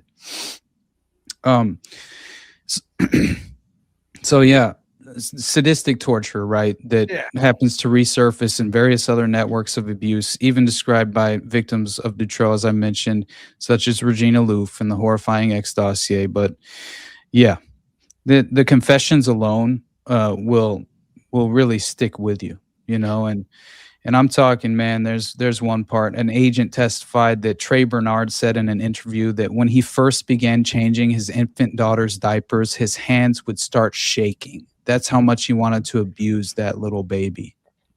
How fucked up is that? Anyway, I'm sorry to leave it on that note. To That's do to that absolutely terrible. man. I mean, that's Man, he was killed, obviously, right? No, these guys got Oh, I thought you were like talking life about, sentences, things well, like that. Bernard but- Weinstein, right? Oh no, I was talking about. Oh, you're talking about sorry, you're Hosanna talking Church about scandal. Dutroux. Yeah, I know, My dude. bad. Names overlap very much, though. It's Yeah, hard not to, yeah. make that mistake. But yeah, this Oh, is. fuck that guy. No, someone needs to put him out of his fucking misery. Oh yeah, no, they would sacrifice an animal and then drench the infant daughter in blood during apparently these ritualistically satanic themed rituals that they were conducting, but during the satanic rite essentially. But this was in a room that was a ritual room specifically. But it's very strange how much these families were helping each other abuse each other's families. That's what was really happening, and so You know what I think? I think these Satanists should just sacrifice themselves, to the earth, and then they'll come back as gods. Guys, do it. Kill yourselves. go and then ahead. Come back as gods, Satanists. All you dark cultists, and right. do that. That Please. I promise it'll work. Mhm. Yeah. No, we need to get that going and start that train. You know what I used to, this is what I said, the Dante Alighieri quote, right? This is when I covered Hosanna and Delphi. And I ended it with this. So at least it's on a more of a solution-based concept, that we can leave this Yeah, conversation. we can't just go around Yeah. killing Satanists. And- no, it's basically just that these, honestly, according to the quote, obviously, and this is basically been immortalized by now, but it's what came to mind specifically in terms of this network, because again, these are kind of the darkest ambitions, that are far under acknowledged and unbeknownst to the vast majority, and involve the most sadistic version of childhood trauma and methods of mind control and sexual blackmail and yeah, ritualized murder and blood sacrifice, right? It's just whenever we can actually begin to understand the ideology these sinister perpetrators possess, and I don't think we'll ever truly grasp, just because of the immoral, ethical connotation and context to what they're, practicing and Well, yeah. I mean, it goes back. It stems exactly from the Canaanite Phoenician. Oh, like, right. Yeah, that whole Ancient Babylon. I Yeah, think that- we are in modern Babylon in this very moment, But then you had the Phoenician priest go sailing around and teaching all of these other tribes blood sacrifice. They were really only, well, I wouldn't say, because they would maybe have been sacrificing animals, but not human sacrifice. They worked with plants and animals. A lot of the pagan tribes around Europe and up in the Mediterranean, and but then these Phoenician priests came out of nowhere, and I don't know the particular date. I'm sure I'll do a deep dive on that soon. And taught all these tribes how to sacrifice their children, and it was learned, right? This learned magic. So, You know, I who are the basically. Phoenicians? Oh yeah, yeah. I think this has been a long-standing and They want the Greeks. ancient agenda, right? So- But I do think that you know it's we're in the midst of the inverted moral landscape, you know, and I think that should fill us all with profound sense of righteous indignation, is how I put it, right? And basically, we should reemerge, and I think, as far as the darkest layers of modern society, I mean, that is what we're witnessing in this context, in this specific case, and I think there are many different examples of that. Obviously, we've touched on quite a few of them, but you know, I think the ultimate goal is to always, you know, deliberately deceive the general public, and in terms of obscuring the vision and their ability to interpret, you know, events in real time. And so anyway, but after going through those details of Louis LaMonica and you know, Nicole Bernard's husband, yeah, that's why I brought up Dante Alighieri, because his quote, and he was an Italian poet, right, and philosopher, and basically he's been long attributed with the quote that the darkest places in hell are reserved for those who maintain their neutrality in times of moral crisis. And I just think that there's nothing more relevant as far as, you know, the satanic ritual abuse never ended, right?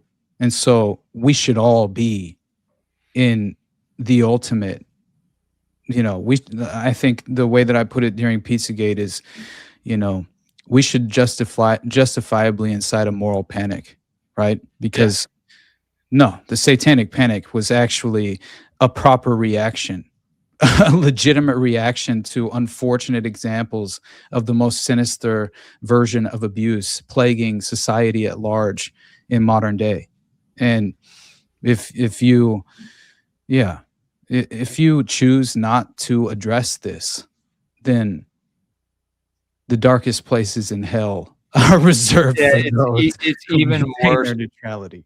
Yeah, not saying anything about it is even worse than participating in it. It's like, it's fucked up to say, but it's like, yeah, you know, like you have like the ability to do something, and you may not think this will do any good, but to just turn a blind eye to it. And unfortunately, you know, most of humanity is accustomed to doing that.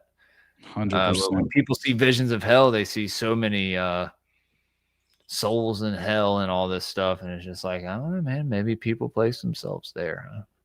Huh? Yeah. You know, I think own heaven and actions, hell right. exist on earth sometimes, you know.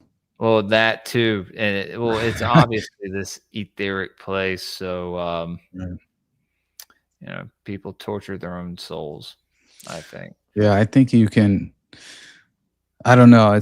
I've felt heaven in life before. You know what I mean? It's like you get a glimpse of that frame of mind that feels divine. You know, like it's a blessing, you know, from God in a brief moment that you get to experience fleeting heaven, the fleeting sense of heaven. I've also experienced hell, you know, and yeah, I've many experienced different that. ways. You know? Absolutely, buddy.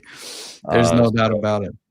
Yeah, you're able to recognize that, and I've dragged a few people to hell with me, to be honest. Yeah, right. man. Which is the most disgusting thing you could become.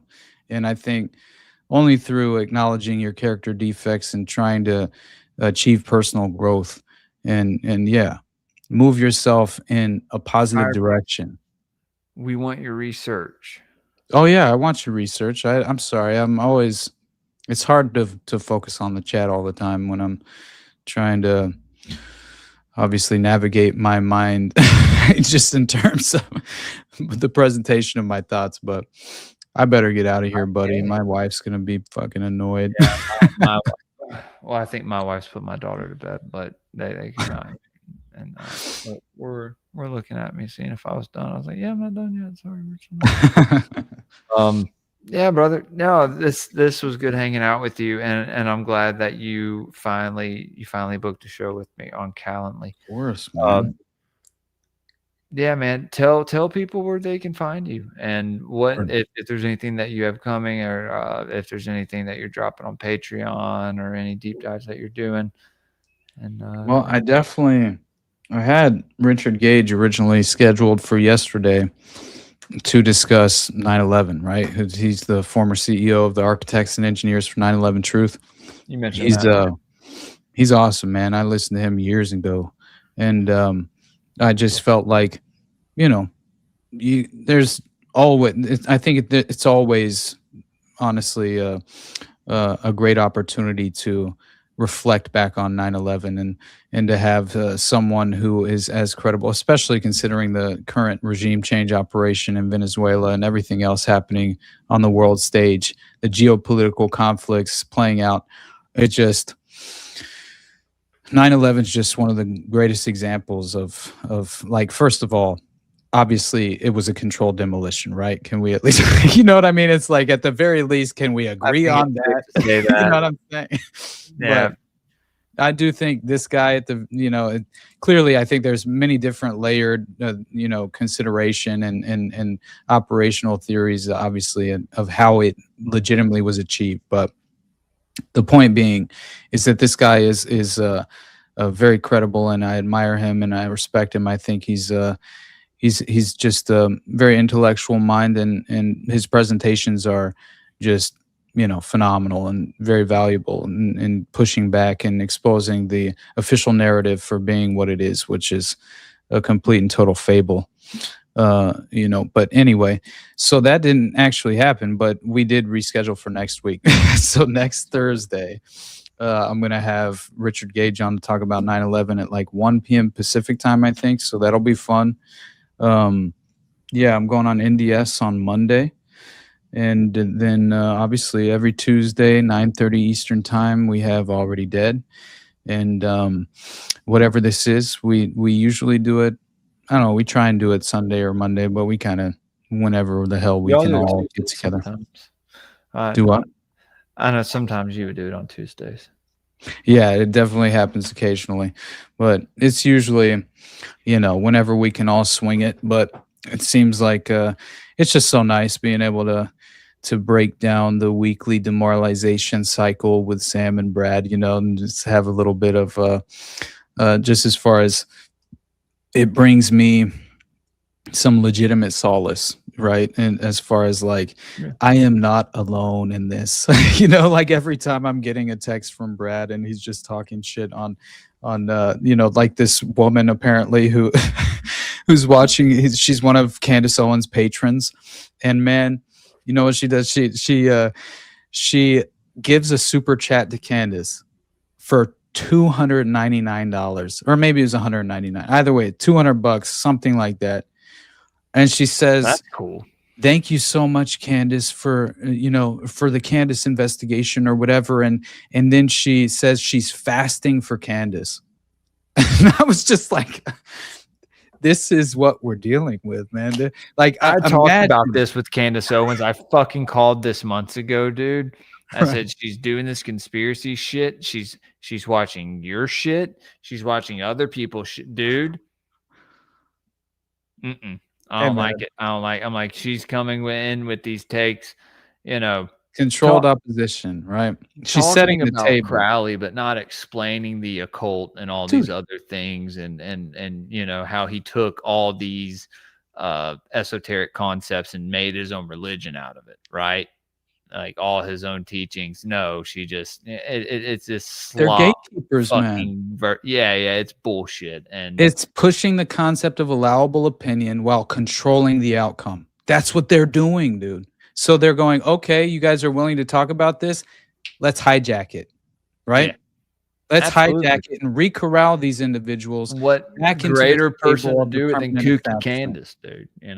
Dude, Candace, she's a demon. 100%. Yeah, I can't stand I've her, never man. trusted her. I kind of liked Right. some of her takes back when I was more of a conservative, but Mhm. faded with time. Yeah, And her people. obviously you start to see people's true colors. But Right. Anyway, guys, this was fun. Like I said, I'm glad you came on tonight, dude. Oh especially yeah, on dude. Friday We should night. do it more often just so we can No, hang out. definitely, Honestly. man. Yeah. So tomorrow morning, the first atom bomb in Hiroshima are both on the 33 parallel. So is Dallas and Jerusalem. Yeah, man. That about Hey, Jerusalem. so was the site of Charlie Kirk's assassination, right? 33rd parallel. I believe I actually covered that whenever it happened. Almost positive. that doesn't surprise me at all. Yeah, no, I'm sure Brad Lale talked about that. Oh, too. Veritas Road. What's up, brother? I'll schedule a part 2. I swear. I just been like crazy on my schedule. I'm trying to figure it out. Anyway, I love you guys, man. I love you, Jules. It's so good to hang out with you, brother. Come on, me, Jug. Yeah, no, dude. Fire Pixie, I love you too. And I'm Guys, sorry tomorrow that we morning- disagree on details regarding Delphi, but we're homies, okay? Y'all tune in. That's a great book review. Gods of the Morning Wood. Orlinda. Beelzebub's Tales to his grandson. First part is on. It'll be to the public. We'll probably cut the stream at an hour, and we'll go to Patreon for the next hour and a half. Sometimes even 2 hours on the second half. We got to plan it that way, and I got to get. We'll have the D2A Rumble set up. We'll have the YouTube and X going as well, and then we'll cut to the private Patreon. Oh, yeah. Which is Rumble. I didn't even remember. I'm sorry, Jules, for stepping on your toes, but I see Fire Pixie. I didn't even remember what we disagreed on. That shows. I apologize, Fire Pixie. You're trying to send us some documents and stuff. Fire Pixie, send them. I'm totally open. Yeah, send them anyway. I would totally. Yeah, I'll go through them. And hey, thanks for the donation, Fire Pixie. Thank you, Tyranny, for gifting a subscription to somebody. That's a donation as well. Yeah, guys, I'm also going on Broadcasting Seeds tomorrow with Bennett, one of the occult rejects. He's a good fella.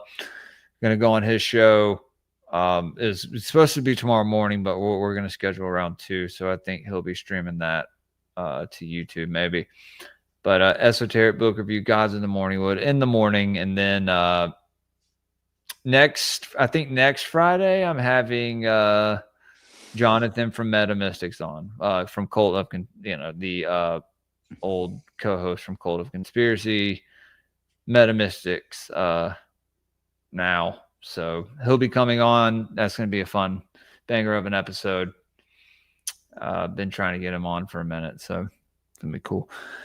And besides that, stickers are still coming in. I still got a few more designs I'm going to get printed, and hopefully I will know about merch before the end of the month. Actual merch, guys, for the Patreon people. Oh, hold on. Before we leave, for Patreon people too, as of right now, but and only $10 and up. You don't get a sticker pack anymore because too many people came in for the $2 and $5 tier and then left right after they got a sticker pack. Sons of bitches. Yeah, you ruined it for those folks. Unless you're in the first 5-6 people, members of the Patreon, you know who you are. A few of you are in here right now, but yeah, you get sticker packs. But anyway, sorry, Awesome. What were you gonna say? Oh man, honestly, I just think we really glossed over that. Well, for one, I never played the freaking video from Minneapolis. Not that it matters, but I basically talked over that whole damn thing. But it doesn't matter. And then I just think it's fascinating that obviously, considering the notion that we clearly have. Just as far as the ICE official and the ICE agent shooting a protester or whatever you want to say, maybe she was blocking the road specifically and using her vehicle as a roadblock, whatever. But I did think it was funny. I saw Jose tweet. he goes, LOL, ironic. And it was basically, he was quote tweeting Trump when he says, if Iran shoots and violently kills peaceful protesters, which is their custom, the United States of America will come to their rescue. We are locked and loaded and ready to go. Thank you for your attention to this matter. It's just like, hey, man, come on, what are we doing here? Like, it's so if Iranian officials target and shoot peaceful protesters, but I guess the notion here is wasn't a peaceful protester, right? The debate. I expect to see a lot of propaganda be pushed about Iran here. Oh, it's coming. Dershowitz is already running his mouth. Any reason they can to fucking glass it. You Dershowitz. see all the civil unrest happening in Iran right now? Very strategically timed as well, by the way, right? Yeah, I was going to say Trump can't be the peace president until he glasses Iran, right? Dude, that's what Dershowitz said. Dershowitz literally said that, dude. He said that Donald Trump cannot be the peacetime president until he allows direct strikes within Iran, as far as like legitimate ground operations and remove the reins or the leash from Israel and allow them to conduct the war that they right. Anyway, I'll shut up. We'll do another one soon, brother. Yeah, guys, y'all know where to find me. Twitter at Greypilled Pod, Greypilled_podcast on Instagram, Rumble, YouTube, Spotify, Apple Podcasts, all that good stuff. Go over there, please leave me some good reviews. I've been arguing with people. I think one of the guys who was on here tonight telling you he loved your show, I may have cussed him out. Oh no. Sorry, dude. Yeah, no, he told me I need a better structure, and I was like, motherfucker, I work full time. Like, sorry, don't watch my show. Don't take it personally, dude. I will. I've been going with my gut. Hey, don't. I do too. Look, the people who I cuss out shouldn't take it personally. It really is just me. It's how I would react to anybody. But I do my best for having a one-man show, doing all the production, all the thumbnails, all the edits. Fucking everything. I got a couple people to help me with some designs and stickers here and there. I love them, and I appreciate them. But besides that, it's all me. So, guys, if you want to support the show, go to patreon.com/greypilledpodcast. Yeah, like I said, y'all see me tomorrow. Maybe something Sunday. We'll see. Yeah, hopefully we'll stream. Maybe we'll stream a movie this next week on Patreon. I know there's we've been talking about the Holy Mountain for about a month now, so maybe we'll go ahead and do that. But oh yeah, y'all go to paranoidamerican.com/discount/greypill for 15% off. I need to talk to Thomas again. It's been too long. Yeah, he still hasn't dropped our episode. Best interview I've ever done. Thank you, Fire Pixie. I'll check out the email. Did he really just drop? Has he not dropped it yet, though? No, not yet. He was still at it, but I think my best interview I've ever done. Yeah. I think he's teasing me. Yeah. Nice. I have it. I was thinking about dropping it on Patreon, but no, I'm gonna see because I think he may have edited stuff, and I just want to watch it when he drops it.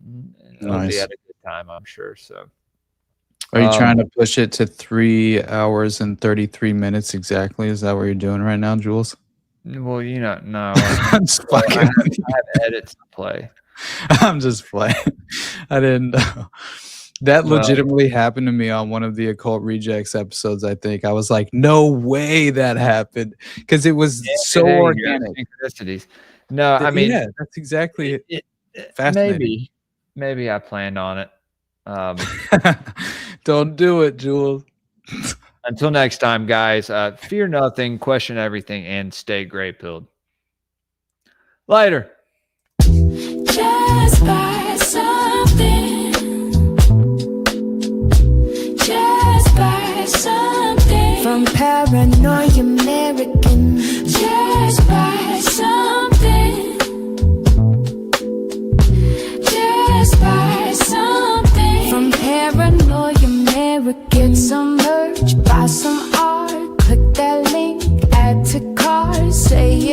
back. Need that print, nod your head, give consent. Buy a comic, 3 or 4. Think this thought, I want more. Buy a sticker from the store. Think this thought, I want more. Just buy something. Just buy something from Paranoid American. Just buy something. Just buy something from Paranoid American. We got Jules from Greypilled Podcast joining us tonight as well. What is up, Jules? You're muted, bud. Sorry, you're muted. He's like, fuck, I gotta start all over again. Oh, thank you, Nick. I'm always muted. Jules, you crushed it. Thank you so much for coming on. Let's bring in Greypilled. Sir, how are you? What's going on, man? Do you know what an egregore is? And all of a sudden, she's saying things that start to make less and less sense to me. You have this legacy now as the handsome faggot. Buy a Phrygian cap, fear nothing, and question everything, guys. Yes. Stay grateful. Inky wasn't directly his son, since he was an egg birth and came from like an asexual reproduction. Best way I can put it is she shapeshifted into a reptilian. Did you say egg? Yeah. She grew like almost a couple of feet tall, turned green, scales, big ass teeth, yellow eyes. Dude, I practically shit myself. Hey, we're conspiracy theorists here, guys. This is Greypilled. This isn't Timcast. Yeah. Okay. Good morning and welcome back to the Greypilled Podcast. I am your host, Jules, the Mississippi mystic, the Elohim etymologist, the sound scientist. Guys, be sure to like the stream. Don't be a faggot. I look behind me. There's like this 6 foot tall reptilian in my ex-girlfriend's nightgown chasing me down the hall. You don't love me anymore. The sky outside was blood red, and I'm like, oh shit, did I die? Animalistic, carnal nature that's inside of you. It's keeping it at bay, right? It's stepping on Typhon as Hermes. It's the Greypilled Podcast, dropping jewels with Jules on the Greypilled Podcast. Time to school all these fools on the Greypilled Podcast. Welcome to the Greypilled Podcast.